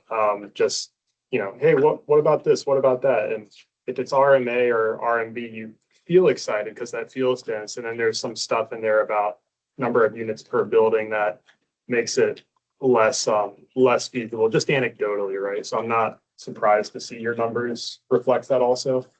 Yeah. Okay, good. Are there other questions on this section? Oops. If I say move on, or are we gonna think of like 10 questions? Because that's okay. It could happen to get our, okay. Great. All How right, you so wanna then- move into? Sure, yeah. The last is the RA zones, the residential attached. As I'm sure you're all very well aware, the RA already has a very strong and very pronounced existing development fabric. As a result, there really are limited redevelopment opportunities. Only 12% of the parcels are vacant or underutilized, similar to the RM district. Once again, redevelopment feasibility is very limited and is generally concentrated in sub areas 3 and 4. The vacant lot infill, there is some opportunity there. You'll see on the next graphic that there is some opportunity in different areas of the city. So this one's a little bit more diverse than the previous two, but we're still not talking about the same kind of volume that MX is going to be able to potentially accommodate. And you can see here in the graphic that you're looking at, a modest number of projects annually with a yield of somewhere between 70 and 100 units, and with a potential of a handful of thousand of units, assuming market conditions remain constant into the foreseeable future. So there are opportunities. The infill, I think, is the greatest potential, is helping to continue to build the fabric. And I jumped on the conversation at the tail end of the public comment where people were talking about things like duplexes. I think this does help, not necessarily duplexes per se, but this does help, like trying to solidify and continue the character through infill in properties in the RA district. Questions on the RA analysis? Charlie Wilson again. When you're saying units, like, let's imagine someone has a 50-foot wide property that's vacant and zoned RA, and they're like, I can do 4 attached single family dwellings there. Do these numbers reflect that type of analysis on a case-by-case basis, or are these numbers in the right columns just like number of developments in like the more singular sense? No, it's a good question. It's similar to the comment about the size of project. Is we took a look at all the parcels that fall within these in the feasibility and tried to understand what their potential capacity would be based on their current sizes. And so the guesstimated number of units is recognizing the fact that some parcels will be able to accommodate more units than others. And we were trying to reflect that in the analysis by looking at saying, okay, and I'm making up numbers. I don't know these numbers off the top of my head. I wish I had that kind of memory, but 10% of the parcels that are viable are 30 feet wide, 10 are 50 feet wide, 10 are 70 feet wide. And so, we look at that kind of allocation, say, okay, what does that mean in terms of unit yield? So we did the best that we could to try and create estimates that reflected the parcels that identified as financially viable based on their physical characteristics and their ability to accommodate development. Thank you. That was an exact answer for a question I didn't even know how to ask. So fair enough. So that's what we have for you. I'm happy to answer any other questions, but that's what we have for you from this next iteration of analysis of these 3 different zoning districts. We can certainly go back to the start of the report. I feel like we can only ask from the 3rd section, but anything else? Riley? I just, this is Riley Champagne, just to repeat, I would be interested to see the church properties factored in, given sort of the legislation and also what the draft 2 had said. I think it's be super worthwhile to see if there's any meaningful difference with those properties included, because some of them are very large. We'll take a look at that. We'll see what we can learn. That's not a problem. will there be like a will this be like an appendix? Will this be like an appendix to something going forward? Like, will this be accessible in the future to people of the public who are curious about this? The reason I ask is that stuff that we were talking about how this compares to just the market supply generally, like at face value.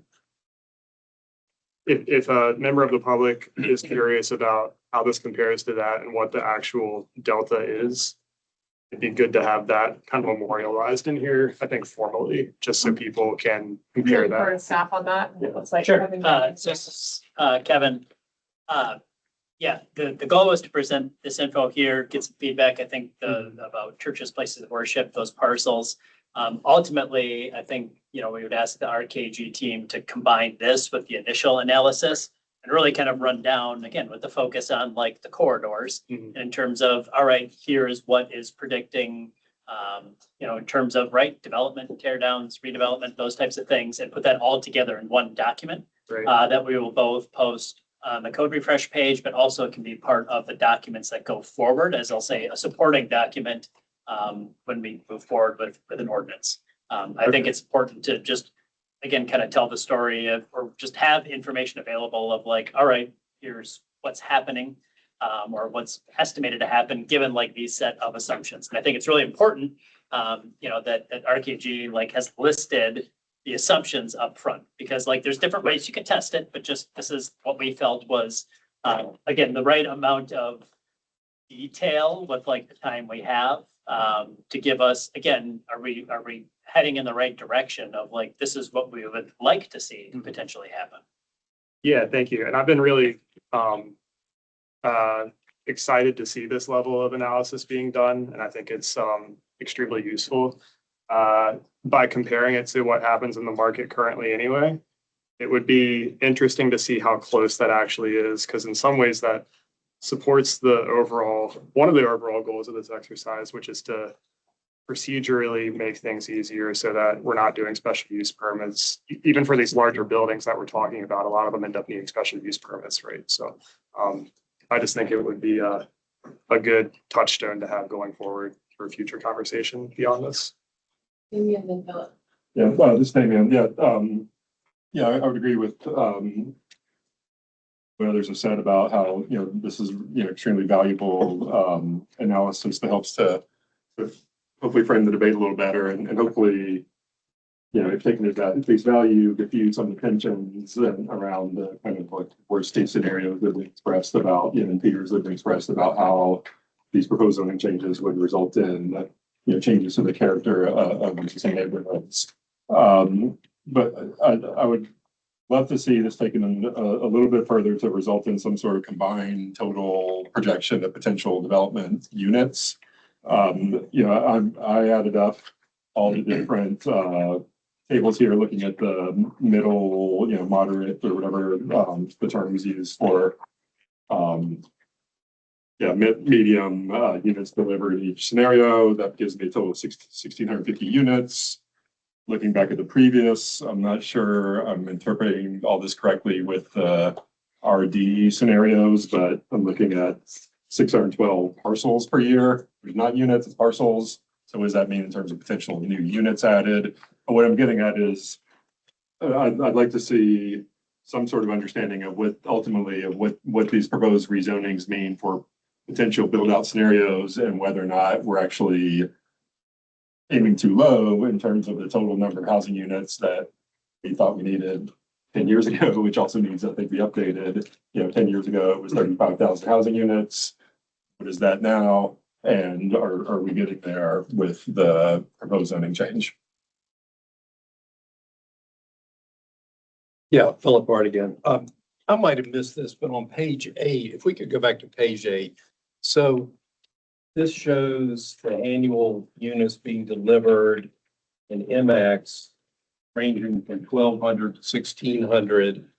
We heard a little bit of debate about what's going in the ground right now without these zoning changes, and I heard say 2,000 or whatever Kevin mentioned. So I'm comparing that to 12 to 1,600. This is a significant increase in the units, comparing them to what is happening organically now with that. So, I think we could say, hooray, this is having a major impact. If I'm understanding the numbers right, and the final point I'll make is that there are only 2 of your sub areas that are having any of these additional units. And so since I think that 2,000 number is probably spread over the entire city, you're going to see potentially significantly more units going into zones 3 and 4 on an order of magnitude of 100% increase, roughly, rough lawyer dollars. Numbers, lawyer numbers. But is that directionally accurate, Kyle? I think that there's two responses I will give that. One is I think that what the analysis is showing me is that the potential for annual output is slightly higher than what you've been experiencing because of these changes. But I want to go back to the other point that was just made, which is it also makes it easier. And so there's opportunities for development where you don't have to go through a special use permit process because it'll become by right. And so I think that my combined answer is this rezoning will create opportunities for more housing to be developed or to be, let's say, permitted, right? Because once a unit's permitted doesn't mean it's going to go in the ground the next year, as Kevin mentioned earlier. But I think it does create the opportunity for additional investment in Richmond. I also want to then caveat that, as I mentioned earlier, is we also have to recognize the fact that from a market perspective, the investment community isn't going to increase output 3x on an annual basis if that will have an adverse effect on the supply-demand equilibrium, which will then either flatten revenues or even see a reversion in value because they've oversupplied the market. So there's the supply side, which is kind of where we're talking about right now, but that is always going to react to the demand side, which is the marketplace, because investors aren't going to put so much product in the ground that they actually will generate less revenue over time. That is always going to be a tempering factor in the marketplace. And I apologize if that's kind of an obfuscation of your question, but I think this strategy opens the door for an increase in supply side because you have eliminated some of the barriers that made it challenging to deliver. Thank you. I'm gonna get Andrew, then Damian, then Charlie. I think my original question was answered, but I do absolutely agree with what Kyle just said about addressing the supply side versus the demand side. I think it's worth noting that talking about affordability is sort of the opposite discussion of talking about this market analysis. And I think the best that we can hope to do through this is open up enough, make it easy enough to develop that people will be willing to develop for less and to compete with each other at the landlord level, because I don't think that this type of analysis is going to push us in the direction of value reduction, which is what we would need if we wanted like rents to go down, for instance. The only way that would happen is if this moved back in the opposite direction. And as Kyle said, developers are going to withhold that housing stock to make sure that it's always driving a profit. So I think opening up as much as possible is the best option that we have to address affordability and try to at least prevent rents from rising as quickly as they have. Thank you. Charlie? Yeah, I have another observation back on the MX findings, which, we were, I think someone's already mentioned how, we're looking at all sub area 3 and 4, and part of the answer to that is that much of these other sub areas don't have MX, are not zoned to max. But significant portions are, particularly in sub area 6. And I'm thinking about the GRTC Pulse South Side expansion and the whole nodes and corridors concept from Richmond 300, which envisions a lot of development along that area, particularly in Southside Plaza, where we've got large chunks of MX zoning. And it sounds like you're projecting that none of that's going to work and nothing's going to get built there, which I find a little hard to believe, but I'm kind of wondering how we got there, what the implications are of that. So how we got there is purely from a math perspective, is that the existing value of those assets is greater than what an investor would be willing to pay for the property to be able to develop under the current zoning based on your financial pro forma analysis. It doesn't mean that, and that's under current market conditions. I know I sound like a broken record and I apologize, but to respond to your question is the current data shows that on average, that is not going to happen. Now, I say on average because there's always going to be small pockets. Like I mentioned previously, there are small areas immediately or surrounding subregions 3 and subregions 4 where revenue potential is similar to what's inside 3 and 4. That's the downside of analysis of this scale, is we can't bespoke it to like street by street. We just wouldn't have had enough time. And frankly, the city didn't want to spend that kind of money to be able to do the analysis at that granularity. That being said, it's not to say that things couldn't happen. Our analysis, our modeling is based off of the average value, which is why some of those parcels that are immediately adjacent, for example, to the Diamond District that have and are moving forward, the analysis says, well, that sub area 2, it doesn't work, but we know that there are going to be small independent pockets where it can.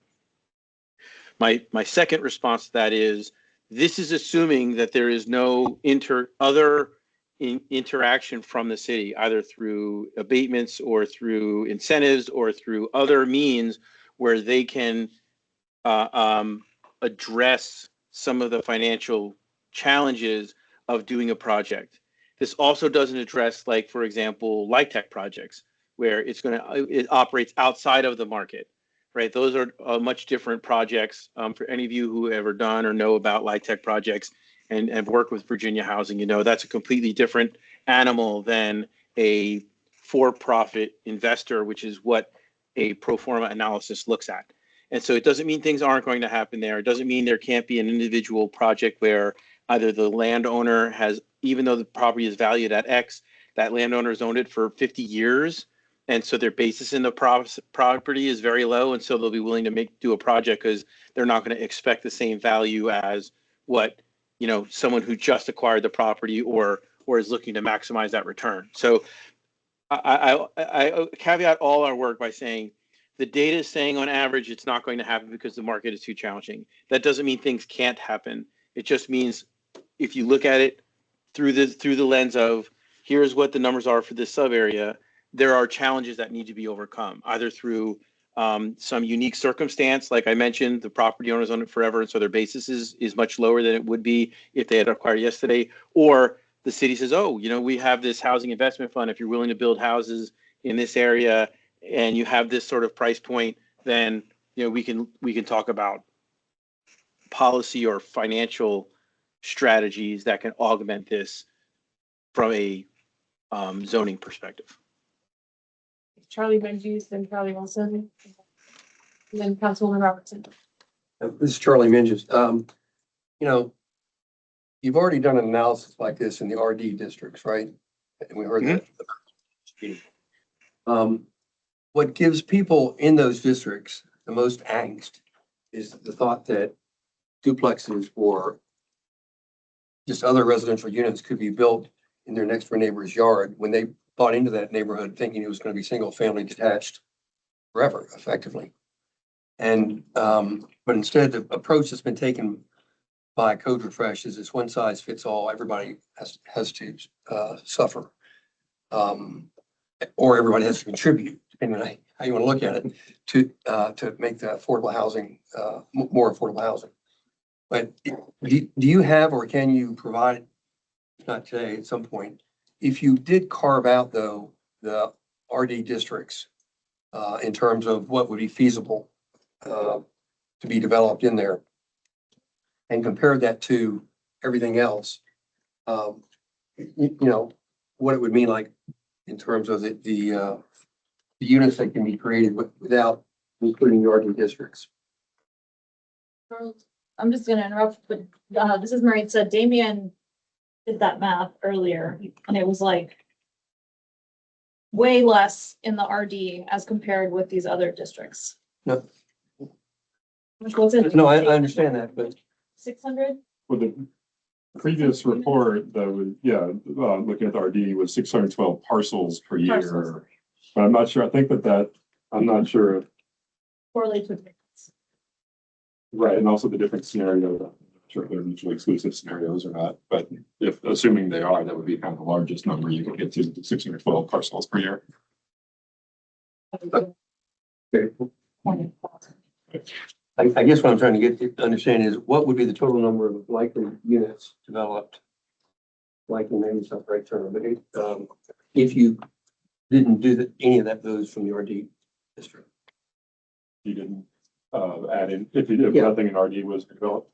And what are we talking in What terms do you of mean? creating Well, that affordable would be, units? I mean, if you took everything in RD to zero, then we'd be left with the 1650 that's from this current analysis of the MX and RMs, not including any of these other districts, like the industrial mixed use and things like that.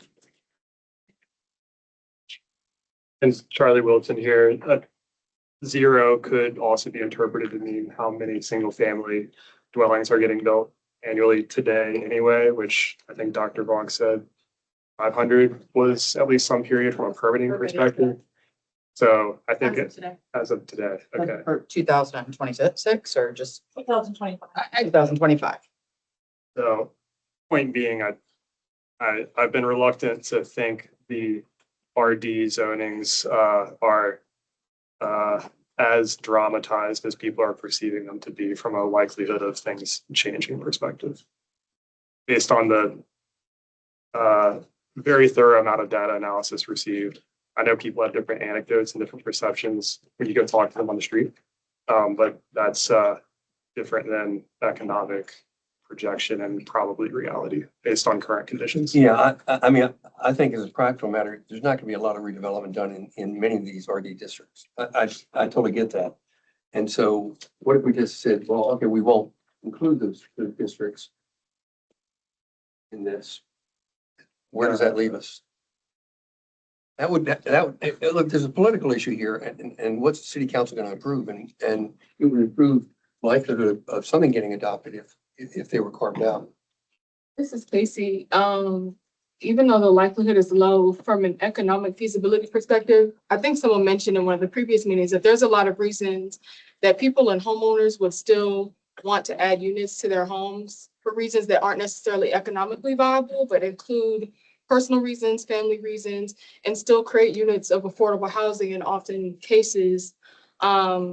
And so even if they're not as feasible, preserving that flexibility for homeowners and maybe some developers somehow filter through there, I think that would still be in the best interest of creating, you know, some missing middle, creating some flexibility for homeowners and adding units where, as far as I understand, the city doesn't even currently have a great tracking for. So all of those other affordable units that are from like people creating units out of their homes or adding roommates, and all of that is not like currently tracked all that well. So to do away with it would put us probably in a greater danger.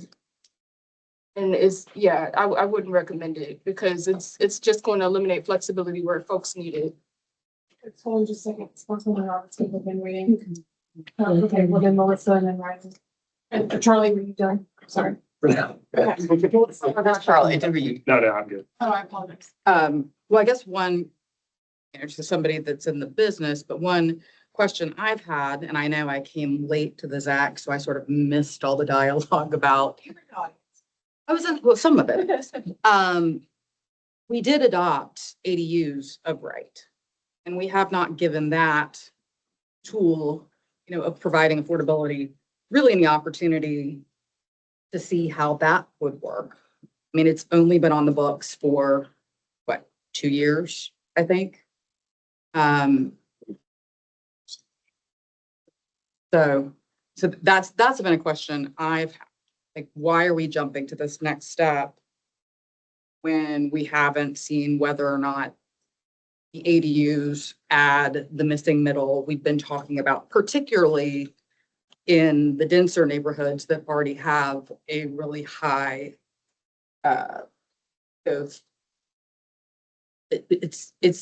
they've already got issues with infrastructure, we've already got issues with parking, we've already got issues with kind of all of the other things that come with, you know, being one of the densest areas coming from one of the densest areas in the city. Riley, I know you had a question. I think Charlie, you might have some of the delight share. Yeah, had blessing and a curse. I guess I was able to build an ADU and have built an ADU. Anecdotally, it was mentally and financially scary, very scary. And you might see people in the Fan or West Gray Street or people who could lock in a known VCU tenant to rent at whatever a VCU tenant might pay.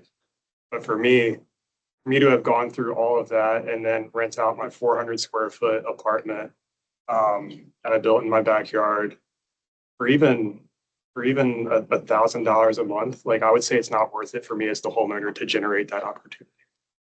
Just anecdotally, because again, I don't want to be dramatic, but you know, maxed out credit cards, home equity line that I maxed out, refinanced my house out of a good interest rate. I did everything. I'm kind of like, I kind of just jump first, you know, into things. That's my nature. And to imagine that being like a macro tool to generate affordable housing, I just personally, I'm suspicious of that, especially if you're looking at it from where you might see it is a developer, home builder, building a house with an accessory dwelling unit and selling that package for someone who then wants to do it. But the likelihood of using this and not to say it won't happen and people might do it just out of the goodness of their heart, right? Because they have the means to, but it's not a panacea, I think. And I think it's great that we can do it. I had to get a special use permit for mine on top of all that because it was before it was by right. So I just wanted to provide that feedback in real time since you brought it up. I like them. I think they're great, but so much has to go right. And you have to have someone who's a little bit crazy to do it in the first place. Riley Champagne. I mean, the first thing I want to say is just huge second to what Casey has said. I think we can't forget the part of allowing the flexibility of homeowners that ideally will be staying in the city and going through different stages in life and want to do different things with their property to allow for more people to live on it. And I'm speaking very personally as someone who hopes one day to be able to build an ADU that is not just an Airbnb, but actually a feasible place for my parents, my, father-in-law to live, children to live. And that's something that I've seen where, like, if we're just thinking of ADUs as places for people to crash and go the bars and the fan or whatever, that's, I hope not the only reason for them. And also, I think from talking a little bit of the political standpoint, I think it would be frankly a liability and insulting to a lot of people to make a huge carve out on a district by district basis and basically saying, if you live in one of these zones, we're saying you're fine with the status quo. I really don't think that is the direction we want to go with this. And that's just what I'll say. Just kudos again to Casey for saying it well. Just to be 100% clear, that is not what I'm suggesting. I guess my question is, why have we jumped to duplex plus ADU rather than giving ADU an opportunity to work? Since you basically have, everybody is entitled to add 2 units, to have 2 units. That's my point. And I missed, They meet the rest of the zoning, I'm sorry? provided they meet like lot coverage and sure, blah, blah, blah, blah, blah, blah. So it's not like a definitive thing that would happen. Yeah, I was just saying that ADU and duplex are really 2 different houses types. I don't think there's a necessarily correlation between one versus the other. But I want to go back to the question as it relates to the inclusion or not the analysis, and hopefully it's done somewhere else as it relates to low income tax credits, other incentives, other development that we're talking about taking place, and whether or not we are factoring that in as it relates to the number of potential units. And we are talking for a policy that is this a 3-year policy, 5-year, or 10-year policy? What, zoning ordinance? Is anyone? It's a forever. It's a forever, and that's the council decides to amend it. That's what I'm saying, but are we planning with the idea that we're not gonna do what we've done in the past, just let it be forever and never amend it? Or are we suggesting, like we did for the master plan, and we go back and visit this thing by policy I would at some frequency? I would say that there probably will be changes to the zoning ordinance over the next years, but it won't be a wholesale redo of the whole thing. Understood. I mean, we will be amending, we'll amend any policy every day as we feel that it's necessary to do so. So I'm not speaking from that perspective. I'm speaking holistically, and the reason why I'm bringing up the question is because if we're not including low income tax credits, different special incentives for affordable housing, which I think is critical that we distinguish what we are saying when we say that the city needs a volume of affordable housing. Because if we leave the impression that when we say affordable housing, we are only talking about subsidized housing or low income tax credit affordable housing, I think that's misleading as it relates to what is needed as far as the diversity of housing by choice, by cost, period. And to meet our population demand for housing. And if affordability is spoken of from that percentage, it's quite a difference. But in the average person's mind, when you say affordable housing, some people can't go beyond public housing. Others can go to low income tax credit projects. Others can reach to some of the incentives that we do through the city's affordable housing trust fund and those kinds of things, okay? Which is income restricted. All of that is.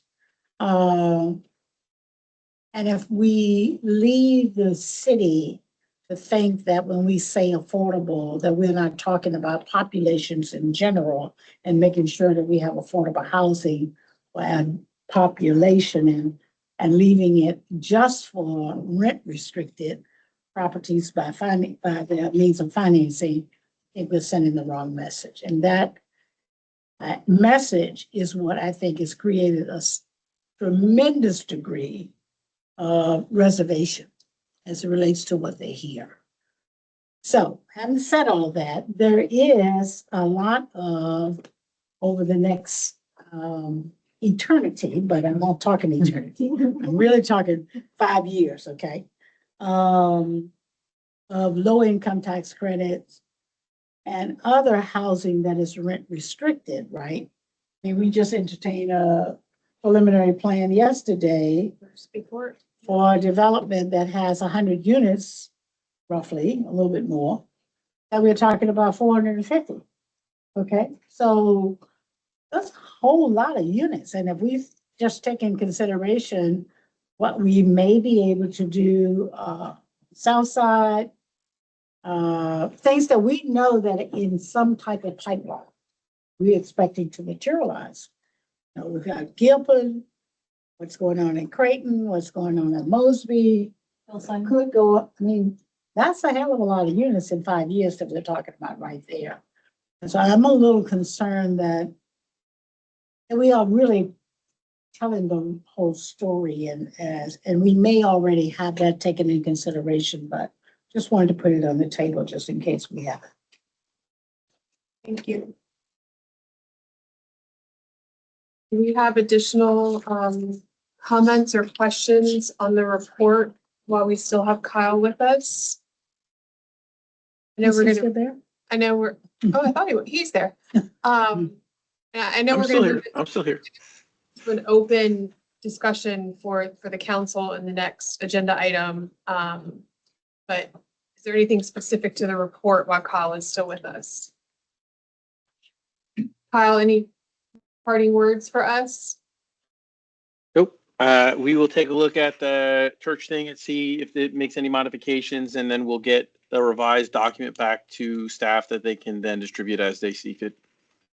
Okay, well, now the question came up. We just can't let you go, so. It may have been mentioned somewhere in the fine print here, but the Dr. Fitz point about corridors in the south side in particular, the IX, the likelihood of IX zoning triggering development. If we could maybe throw that in there, and then that IX also covers a large part of what I would think is developable property in Scott's Addition and Sherwood. Yeah, south of Sherwood, that Scott's Addition 2.0 area and Virginia Union Chamberlain down there. Don't think that was discussed in any of the data, but that's probably a needle mover also, I would think. Riley? A little bit, this is Riley Champagne. A suggestion maybe it could be for both Kyle and the staff. I think it would be helpful for these presentations from a graphics standpoint. It can be a little difficult to understand like the sub areas map when you have to like continually cross-reference to like the different zones within them. So if it would be possible to kind of make a breakout of sort of like which area are we talking about in the city when we're talking about this zone by zone, just like a little, I mean, I have a version of it. Maybe I'll hand it to Marianne. It's the one where it's highlighting all the RD all together. It's very helpful to look at that when comparing to these. So I'm like, okay, I'm only focusing on these sections of the cities when I'm thinking this, just as sort of like a helpful reader's aid would be my suggestion. Any else? Okay, Kyle, I think we're finally ready to let you go, but we've enjoyed your presentation and your analysis, and thank you for it. Absolutely. Have a good evening. Take care. Have a good night, everyone. I feel like we're making you leave. Well, he's gone. Take long. So that was great discussion. Thank you. And thank you, Melissa, for suggesting this additional analysis. I think it was very helpful. We're going to move into the last 30 minutes, 34 minutes of our time, just having an open council discussion. Just an opportunity for you guys to bring up any comments, concerns, anything you want to address with the staff. I would just ask that we please be mindful of each other's opinions and that they may be different, and let's just be kind and respectful to one another as we're commenting. So with that, I'll just open the floor for general conversation. Unless everyone's too tired. Oh. This is Melissa Savinko. I just constantly have this question, and maybe it's because it's what I do. But there's been a movement to allow duplexes even in the preservation bonus zones, so long as each unit is 1,500 square feet or less. So I guess it would be helpful to know as a number, like what people think is affordable. Like, is that, if those were 2 units for sale, what would we expect the price to be for them to be considered affordable? And by affordable, I don't mean a low income tax credit or subsidized. I mean starter home, because I do think that we kind of conflate all these types of affordable housing when we're talking about it. You know, there's the affordable housing that is 80% or less of average median income that is subsidized. And then there is, naturally occurring affordable housing. And then there is kind of market rate housing and trying to keep rates down for people who are renting. And then what I'm talking about here is affordable for sale, meaning a starter home, which is something that's kind of out of our, it's very hard to come by these days. Charlie Wilson. Yeah, we talked about this earlier in this exercise, maybe a year and a half ago. By compare, like Durham was a comparison that had this. They basically do like a density bonus, if you will. I'm summarizing extremely. I don't know the details offhand, but I have like the brochure pulled up, and you get these extra small houses on a case-by-case basis, and the unit size maximum that they give is 1,200 square feet. So you could get this extra house built because of 1,200. So you could get this extra house built, again, paraphrasing, as a developer, if it's, for instance, no bigger than 1,200 square feet, building footprint of no more than 800 square feet, 25 feet tall, et cetera, et cetera. So they have like lesser standards to incentivize that. I could see this devil's advocate. I could see this raising interesting questions later from an enforcement perspective. Say the homeowner buys this and they're like gaining economic stability and they want to do an addition. Well, what happens there? Like, you can't, this house only got to exist because it was a certain size and now you want to make it bigger. What's just like a question that would need to be answered, I guess. But there is stuff out there that we could look at for guidance if we're looking specifically at smallness equaling affordable and what that smallness should be. Yeah. So, because obviously your price is going to be square footage times amount of square foot, right? So, but I guess my question is, are we shooting for, is the idea it would be $300,000 or 350 or, what's the number? So this is Elizabeth. I'm not an affordable housing expert and I'm going to kind of put staff on the spot. Generally people say housing should be no more than 30% of your income. Well, that's going to be my income, 30% can be very different than yours. But they base it off the area median income, which I don't know what that is for the city. And then they kind of back into. It's $65,000. So then there's a way to say if the area median income is 60, you can afford $250,000. Or 250, and if you're not, yeah. So I'm sure, I know those numbers are in Richmond 300. They're probably a little dated. I know Plan RBA puts numbers out, but I also think that even basing it off of saying 30% of your income, that's going to vary because or more than 30% because everyone's incomes are going to be different. Yeah, if you're looking at area median income, it is $65,000 for a single person, which puts you in the range of being able to buy a $250,000 to maybe $275,000 home based on things like, what your debt to income ratios are and, how much money you have saved for a down payment and things like that. I guess my problem is you can't build much of a house for, you can't build a house for less than what, $200 a square foot? So. Mr. White may have some expertise. Well, yeah, I what you're saying was sort of leading into what I wanted to say. It's a little bit different, but we are focused correctly a lot on how does this work affect housing affordability. we are focused a lot on what can be built where, but we are not focused a lot on the building standards and sort of proposed mandatory proffers and things like that, that all have the opposite effect to what we're spending a lot of our time talking about, but we're not talking about those. And I think it would be worth us raising that flag so that we could understand, if you got to do masonry rather than vinyl, masonry looks better, but what's that going to do to our ability to produce more housing affordability? And I worry that is sort of not been enough of a focus of our work. I agree. This is Maritza with Brian's comments. I think I've said this before, but the development standards is a lot of what you're talking about. And those do increase cost.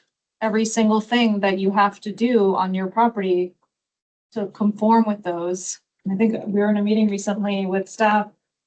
It was like a small meeting, and it was like, now staff on a site plan reviews like 27 items, and with draft 2, it'll be like 111 items that they're reviewing to comply with the development standards. And so I'm just like, okay, well, maybe that's too much, to your point, Brian, because that's so many things that architect and the developer have to put on the plans, that someone has to read, someone has to make sure, okay. So as we spend time in draft 3, in these work groups, looking at those standards, it's like, is this something that we really care about, that we want every person to have to do on their plans? Because it just increases cost, and it makes it less flexible to develop a site. If you have to meet all these things, it makes it harder to fit things in, so you can't do as many units. On the housing affordability piece, I'm not sure if all of you are familiar with the market value analysis that Richmond Memorial Health Foundation started, and then Plan RVA took over, and they just released a new analysis in 2026 right now. And it really just shows that the average sales price of housing has just gone exponential, as you know, Melissa. I mean, now when they did the first analysis in 2015, 2016, in the weakest market in the region, the median sales price was $54,000. Today, in the weakest market, it's $240,000. So I don't think the 250 goal is going to work, because the market is already pushing it to be higher. Right. Like the value of the land where developers are going to be building is going to cost more, and the construction costs are cost a lot. So I don't think it's realistic to even get to 250 because of the market constraints. And so, yeah. And so to some extent, I feel like we talk around a lot of things, and we talk about, I understand what you're saying, and Brian's saying about, for major multifamily development, those development standards and how much they add. But when we're talking about this component that I kind of feel like we don't talk enough about, the starter home, it's like, how do we get to where we need to be producing that? We have to make more land available. We have to make our land use policy flexible enough to make it so that people will do that. Well, I also think you need to be making small lot subdivisions. Sure. So you can do, small amount of dirt with a small house on it is really the only way you're going to get there. But we're not really, so some of the things we talk about don't kind of even get us to where I think we really want to go for a lot of people.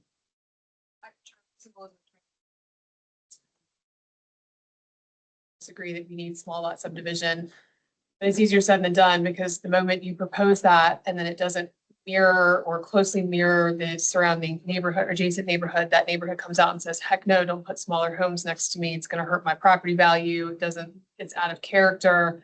So then we're right back to, going bigger so that it blends. So at some point we have to be willing to say, whether it's to a neighborhood or it may not look just like yours, but smaller doesn't mean that it's not. Well, Henrico did it with design guidelines. And I don't know how it's working, but they Specifically, explicitly, it's not working. I'm not saying it's not working, but it's so new. Right. If you mean their 3,000 square foot lot. Yeah. There, yeah, it's so, I'm not saying it's not working. It's so, for those listening, it's so new. I don't know that they've seen a lot Right. to, a lot of inventory just yet, but they do have, design guidelines that pretty significant in my opinion. Couple of things.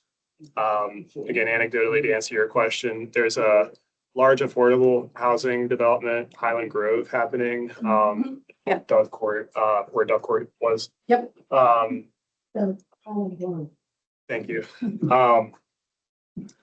There is a house currently on the market there, and I just read this is between 80% AMI qualified buyers and 120% AMI qualified buyers. So I don't know which one this one is for, but it's a 1,300 square foot, 4-bedroom, 3-bath for $365,000. And this is a top-down, like affordable with a capital A project. Yes. A lot of moving parts, very complex, entirely new neighborhood. It looks excellent. It's like, Yeah. They're doing a really nice job. but to do all of How long that, did it take? yeah, I mean, a very long time. To do all of that to get to this is like kind of the world we're living in, right? Well, that's not But that's affordable. not, that's not the reason. Right. Yeah, but just anecdotally, like that's an example of something that was aiming to be affordable. It's more affordable than what might have otherwise happened. But that's just like, And the Armstrong project was intended to be affordable. yes, it's a and then- different version of that, essentially, right? Not, it is what it is, right? A lot of people get to live there and it's quality, nice neighborhood, relatively affordable compared to other options. So, the other thing about the starter house idea, just gears turning, and we're all speaking loosely here. A lot of where you, like, I'm thinking RA specifically, that's probably the first district that we have in like the crescendo of districts that we have, where there isn't a lot area minimum, there isn't a lot width minimum. And that sounds like, oh man, this is like a great opportunity to stack up a bunch of small units, right? And maybe it is, but on a lot of these, where you see that most likely to happen, it's going to be corner lots, like corner lots that are of a certain width on the primary street, but a longer width on the secondary street. And guess what? Might disrupt the neighborhood character, but they could create an opportunity for smaller efficiency townhomes that if you build 5 or 6 of them at scale, developer might move the needle and do that. But as currently drafted, we have a restriction that doesn't let you do that in our development standards. You have to subdivide along primary streets in those instances. So that's kind of like, there's a lot of push and pull in the ordinance currently. And just while we're talking about that, which I would love to see that, but I understand that there's sensitivity to neighborhood character and things that maybe it's a vacant lot on a corner is where that should happen first. And there are plenty of those throughout the city. I can see how someone would be like, oh no, don't tear down the house there so you can do this. Like we've done cases where that's come up and we've had to work around. So just talking, I do appreciate the question and I hope we can find an answer with draft 3. To have an answer for what is affordable. I'm sorry? I said it was a great question. Yeah, I mean, I'm sorry, I'm not trying to, it just is something that is a constant frustration because I feel like we spend a lot of time talking about kind of big scale development and there's, we need that too. We need apartment buildings. But it seems like this is what a lot of people are angry about, right? You know, this is what a lot of people who are, my kids' age are angry about is the fact that they can't afford to buy a house. And they'd really like to, and they feel stuck. So I wish we could see if we're gonna do this, and if we might get stuck with this for the next 50 years and not revisit it, can we make sure we're doing something that addresses what I think is really one of the big fundamental issues of our generation? This is Casey. I'm probably your kid. And, me and my friends have these conversations all the time around figuring out affordability with the financial constraints that we're all facing, especially as millennials. I'm like Gen Z millennial cusp. Like as the financial constraints come, we just get more creative. We're talking about buying homes together. We're talking about, figuring out how to kind of finagle our way into some form of ownership, even if it doesn't look like the conventional forms. So I harp on flexibility so much because those tend to be the solutions that we can really lean into to allow us to have opportunities for ownership. And, you know, I think when we think about creating affordable housing, co-living, co-ownership, like those are the sorts of things, those are the only ways to get truly affordable housing for a lot of millennials and younger. And so if we're eliminating opportunities, whether that's because we're eliminating units or eliminating other opportunities for density like ADUs, that limits the flexibility with which folks can figure out ways to live together that create units of affordable housing cheaper than new builds. Because if you use a form in a building that's already there, you're not having to buy the sticks and bricks that cost so much. If me and my friends figure out how to buy a larger home and subdivide it into multiple units, that creates a financial feasibility for us that otherwise we would not have been able to perhaps own. And, you know, I'm grateful that I can own a home and someone lives with me. And that's part of how it could happen. But I think as we consider how to make our forms and the ordinance as flexible as possible, I think this body does have a responsibility to try to stretch and advocate for density in ways that can kind of just stretch all of our political imagination so that we all can recognize that density is going to be inevitable and density is going to be a need if we're going to address the housing crisis that we're facing, because that's going to be the only way to get things cheaper. People are going to have to live close to each other, and there's no other way it's going to happen. And we all should be, like I've probably said before, examining our relationships to density, especially as it falls along racial and historical lines and the histories of zoning that we all know are horrific, to say the least, especially in Richmond. But yeah, that flexibility, some of it is on principle. Some of it will not create a tidal wave that shifts the affordable housing landscape forevermore. But I think us leaning into different principles are still going to be how we're going to be creative enough moving forward into a political future where we're stretching ourselves enough to be able to do the more daring thing that will allow more people to be able to live in our city, if that's what we want and if that's what we're committing to. Richmond 300 says we are. So I'm going along with that. If we're prioritizing equitability and affordability, then let's lean in and let's try to dare and let's try to stretch our city to do what we know it needs to do. Let's get Andrew, Damian, and then we'll get you Benny. And just before we jumped over to Andrew, I believe there was an ask at the last meeting, because I think I made it, that as you're looking at the next draft and the maps, that we start looking at maybe more places and opportunities for the cottage court designation or zoning category. So hopefully looking at Kevin and Marianne, maybe we can see some of that in the next draft, just kind of pushing that message again. So yeah, Andrew, Damian, and then Benny. Yeah, this is Andrew Bunn. I 100% agree with everything Casey just said. It's very much along the lines of what I was wanting to say. I would say anecdotally, 250 to 300 is probably what people in my community would consider affordable. So like that lines up with what people have been saying so far. I would say 300 is definitely on the top end, but I also think that the affordability is a lot more than just the price of the house.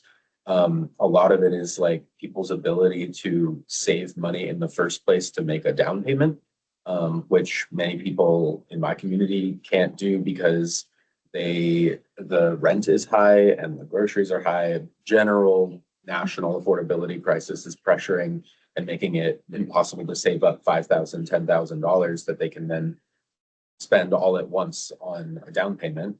So I think it's more complex than just the base cost of the house, and has a lot to do with how we can affect rents in the city. And then I also have been thinking a lot about what Casey was saying about the thinking bigger. I think everything we've seen so far that has to do with numbers and analysis has shown that this is not, everything about draft two is not going to affect any kind of dramatic change in housing in the city. We're looking at roughly approaching the status quo plus a little is what I've gathered from all of the analysis that we've seen so far. We might be shifting a little bit where that's going in the city, but the numbers, like we've averaged 2,200 people a year coming into the city over the past 10 years. And that has been increasing over the past 5 years based on the census numbers. So I don't think all of the analysis that we've looked at it's been around 2,200. And that's less than the number of people that are trying to move here. And that's not even accounting for people trying to move around within the city or move to newer houses or better apartment units within the city. So I definitely would second the comments that I think we could definitely be thinking a lot bigger than we have been, and a lot less along the lines of how can we replicate what we've been doing for the past 50 years in different words. Yeah, thanks. I want to start by kind of acknowledging and reiterating Melissa's point that we do need starter homes, and that there's I think a fair perception that a lot of what's to be accomplished in this rezoning would be more in the form of apartments and not what you're considering starter homes, right? But I think that there's a few ways that we might be overlooking in which what's proposed here could help to that regard. First of all, duplexes can be starter homes, right? Aside from that, I think that there may be a need to look for ways in which large parcels can be converted into, multiple small single-family units as opposed to the, apartment complexes that one assumes is what would be built in these redevelopment areas. Additionally, when we are talking about large buildings with large numbers of units, I don't know what it takes to make this true, but those can be home ownership opportunities. Everywhere else in the world, people live in apartments that they own. And that can be a form of starter housing for Richmonders as well. And then finally, the last point is, I think part of the idea is that as we provide more rental units, more apartments, and create more of a supply that's supposed to, suppress the growth of prices and that type of housing, that creates an opportunity for folks to get out of the sort of shared living situations. And where we have single family homes, it's makes it for us a concern in some neighborhoods. We got folks living in single family homes in group situations. To a certain degree, that's never going to change because VCU students and people in their early 20s are always going to want to live like that. I'm sure many of us have fond memories of those days ourselves, right? But at some point, that becomes a matter out of necessity rather than out of choice, right? As you start, and Casey's speaking to that exact scenario where if we have more affordable, 1 and 2 bedroom apartments that folks can move into, that's supposed to, clear out some inventory from some of these like single family homes that are now, rentals, and that those can potentially be converted into, home ownership opportunities. So those are just a few of the ways in which starter homes are potentially being made available from what we're looking at now. I would also agree that there probably needs to be more targeted approaches to identify opportunities for small single family homes to serve that market. Benny? Yes, okay, so I'm gonna piggyback on this for equity and just I'll give you an example and put a face to what bothers me, I should say, what troubles me about it. So I have a younger cousin, she's a few years younger than I am, and she started her family young, Richmond native, born in Richmond. So she started her family young, she started moving apartments, she always worked a couple of jobs, and she wanted to own a home. Was not able to own a home, and another kid was not able to own a home. She's getting income from her child support, she's working, she's doing all the other good things that she can do as a single mom, but she's not able to own a home in Richmond. She's from Richmond. She's trying to find houses anywhere. No one would give her a loan, or she couldn't afford it. She just couldn't afford it. So she finally got married and she got a home. The unfortunate thing is she had to move to Chesterfield. There weren't any homes that she could afford, even with her and her husband's combined income, that she could get a house in Richmond. And she loves Richmond. She's always in Richmond. I mean, this is where she's from. But she had to move to the county, which she did not want to do. But hey, she wanted a home that bad. She had lived in so many apartment complexes. They had shootings, they had murders, they had all kinds of crazy stuff. And she just did not want that life for herself. And I felt bad for her because I'm like, if I could give you the money to help you get the home, I would. I can't. So it's nothing I can do but listen to you complain about not being able to own a home. The other problem is her two older children are grown now. They wanted to own a home in Richmond too. Guess what? One had to move to Georgia to get a home and one is in North Carolina. So my thing is, it's a shame that our own kids that are from this neighborhood have to leave the city of Richmond to get a home. That's the most simple thing. This is American dream. It's not fair. When you have the people that are the gateholders of the finances and the gateholders of decision making, a very small, limited amount of conservative people who don't want to change anything. And like you said, I mean, the draft too, it's not changing a whole lot of things with housing. We still have a house.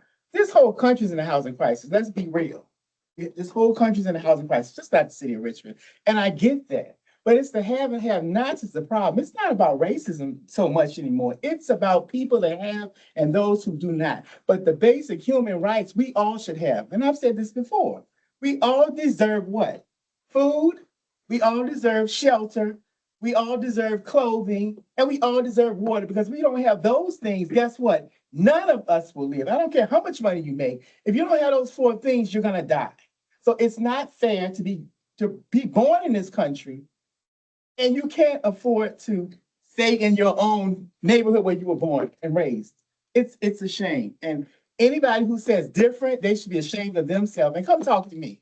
I have a one-on-one with anybody. I challenge anybody to a one-on-one and explain to me how it's fair when you have to leave the place that you want to be in. You raised all your family here just to get a home. A starter home at that. It's not like she's just driving home. She's in a townhouse. But guess what? She loves her townhouse because it's hers. It's something she owns. It's the first time she's had home ownership at almost 50 years old. But she did the American dream at that age. And it's not fair that you have to wait that long because she's been wanting to own a home. I can remember when I was in college, she was talking about, oh, I can't wait to get my own house. I said, you're in dreamland because you're in America and you don't have enough money to own a home. And I was just joking, but seriously, it wasn't a joke. When I realized, I thought I was joking, but it really wasn't a joke. And over the years that I'm talking and keeping, talking to her and she's saying the same thing. I just can't get a home. I don't feel frustrated. What am I supposed to do? I want my kids to see that you can own a home. You can, she wanted them to see the American dream. The older two never saw that. But like I said, they had to move out of state to get a home, a starter home. They have a home, a starter home, but they had to move out of state. So I think that's kind of bad. She had to move out of the city. They had to move out of state. They're all from Richmond. It's not fair. But where's the equity in it? Where is it? Where's the humanity in it? Where's, you tell me. Right. That's all I have to say. Other questions, comments? Things we want to see. I think Marianne said we're gonna reconvene and probably look at some of the sticky points and work them out for a final draft 3. Are there anything else that we want to see come forward in June? Riley Champagne, I think it would be useful, like we kind of keep hinting at like, oh, the development standards, like we have to be careful because they can make things more expensive and then that's counterproductive. As someone who like is not as familiar with these things, I would ask for like, how can we make this conversation more concrete? Because we're kind of having a meta discussion about it. And maybe it was something that a couple meetings ago we just like got cut off too soon. But I don't know if like we can just have like a list of these and then some of the folks on here that are familiar with what are the big ticket items versus what are the not expensive things can sort of illuminate for us, like where, like, I just don't know specifically. And I maybe to put this concretely, like we had this conversation about trees a little bit, which I get can be complicated, but can have such a big impact that I expressed last time, like I wouldn't want to sacrifice that. Let's talk about a different one, like which is it the bike parking one? Is it the amenity space one? Like I want to hear like more detail because I feel like I'm hearing this theme bubble up, but less of the specifics, like, of like which specifically are the expensive ones that drive that cost up so much. I'm happy to talk to you. but Yeah. We're almost out of time. No, yeah, so not in this one, but like in terms of a future agenda thing, that I would be curious about that. I believe, I don't want to hold it, Charlie, this is Elizabeth, I don't want to put words in staff's mouth, but I think one of the sticking points is the development standards. That so we. Just should- generally. Generally, so we should be talking about that in more detail. Yes, this is Kevin. I think one of the things, I mean, there's always an issue of cost, right? So like, anytime you add a standard, I think there could potentially be a cost. I think what we're trying to look at it is, okay, what is the intent? And I'll just use like facades as an example. People say like, all right, I want to have a facade, right? As I'm walking down the street that like, I have a building that like interacts with the street, or just like, it's not this blank crappy wall that makes like really crappy block and then a really crappy city. And so there's a lot of development standards in there about like where you put the door and how many windows you have to have, and just like all these standards, like, are we like, can we, like, what are the critical pieces in there that like make that a very great facade? And are we, I'll say belt, suspenders, rope, duct tape kind of thing? Can we just get back to like the belt to like get us what we need to do? I think in terms of, I wouldn't say so much cost, but because I think we're an old, imperfect city. And very rarely do we have a nice, perfect square lot with things on it. And so I think what we're doing and our staff is doing is like, we're taking some projects that I will say seem to have pretty good public support or appeal, or people are like, wow, that turned out to be a really great project. And we're running it through the standards. And if like those projects aren't making it, then like something's wrong with our standards in terms of like, hey, that right shouldn't be an SUP, like that's a by right project people like. So I think that's what we're trying to do with this piece. Understanding, I think there's a handful of things that the public has been very clear about. And I'll say tree canopy is probably one of them. That's like, we're probably going to be pretty solid where we come down on some of those things, because there's been, I'll say pretty broad public support for some of these things. So that will be, it's a long way to say that will be one of the points of discussion, but I think that's just to get us to a better place of like, it doesn't pay for us to do this whole new code and then projects we like just end up having to do an SUP because, right, they don't meet one of these development standards. So that's what we're trying to fix. Great. Charlie, you get the last word. No. Make quick. Like we're done. Just, I don't know if it's any individual requirement, but just the sum of the parts being a little unwieldy to look at from a new development, creativity, ideation, this is how the building's gonna look standpoint. Like each independent one might come from a good place, but when you actually try to do something, worst case scenario, there are conflicting requirements. Also not a great scenario, the design team just doesn't even really know what they're looking at, and it kind of stagnates the creative and, you know, constructive process, I guess, but anyway. All right, it is 6:30 on the dot. So I just want to note that the next meeting of the advisory council is June 10th, 4 PM in the fifth floor conference room of City Hall. I just mentioned that they're trying to schedule And it's not, some none of meetings this income restricted. planning council and the ZAC. So that June 10th meeting could change potentially, it sounds like, but for now, it's only June 10th. If there's nothing else to come before the group, we'll adjourn. I'm sorry. Best I can. Yeah. I guess what it's-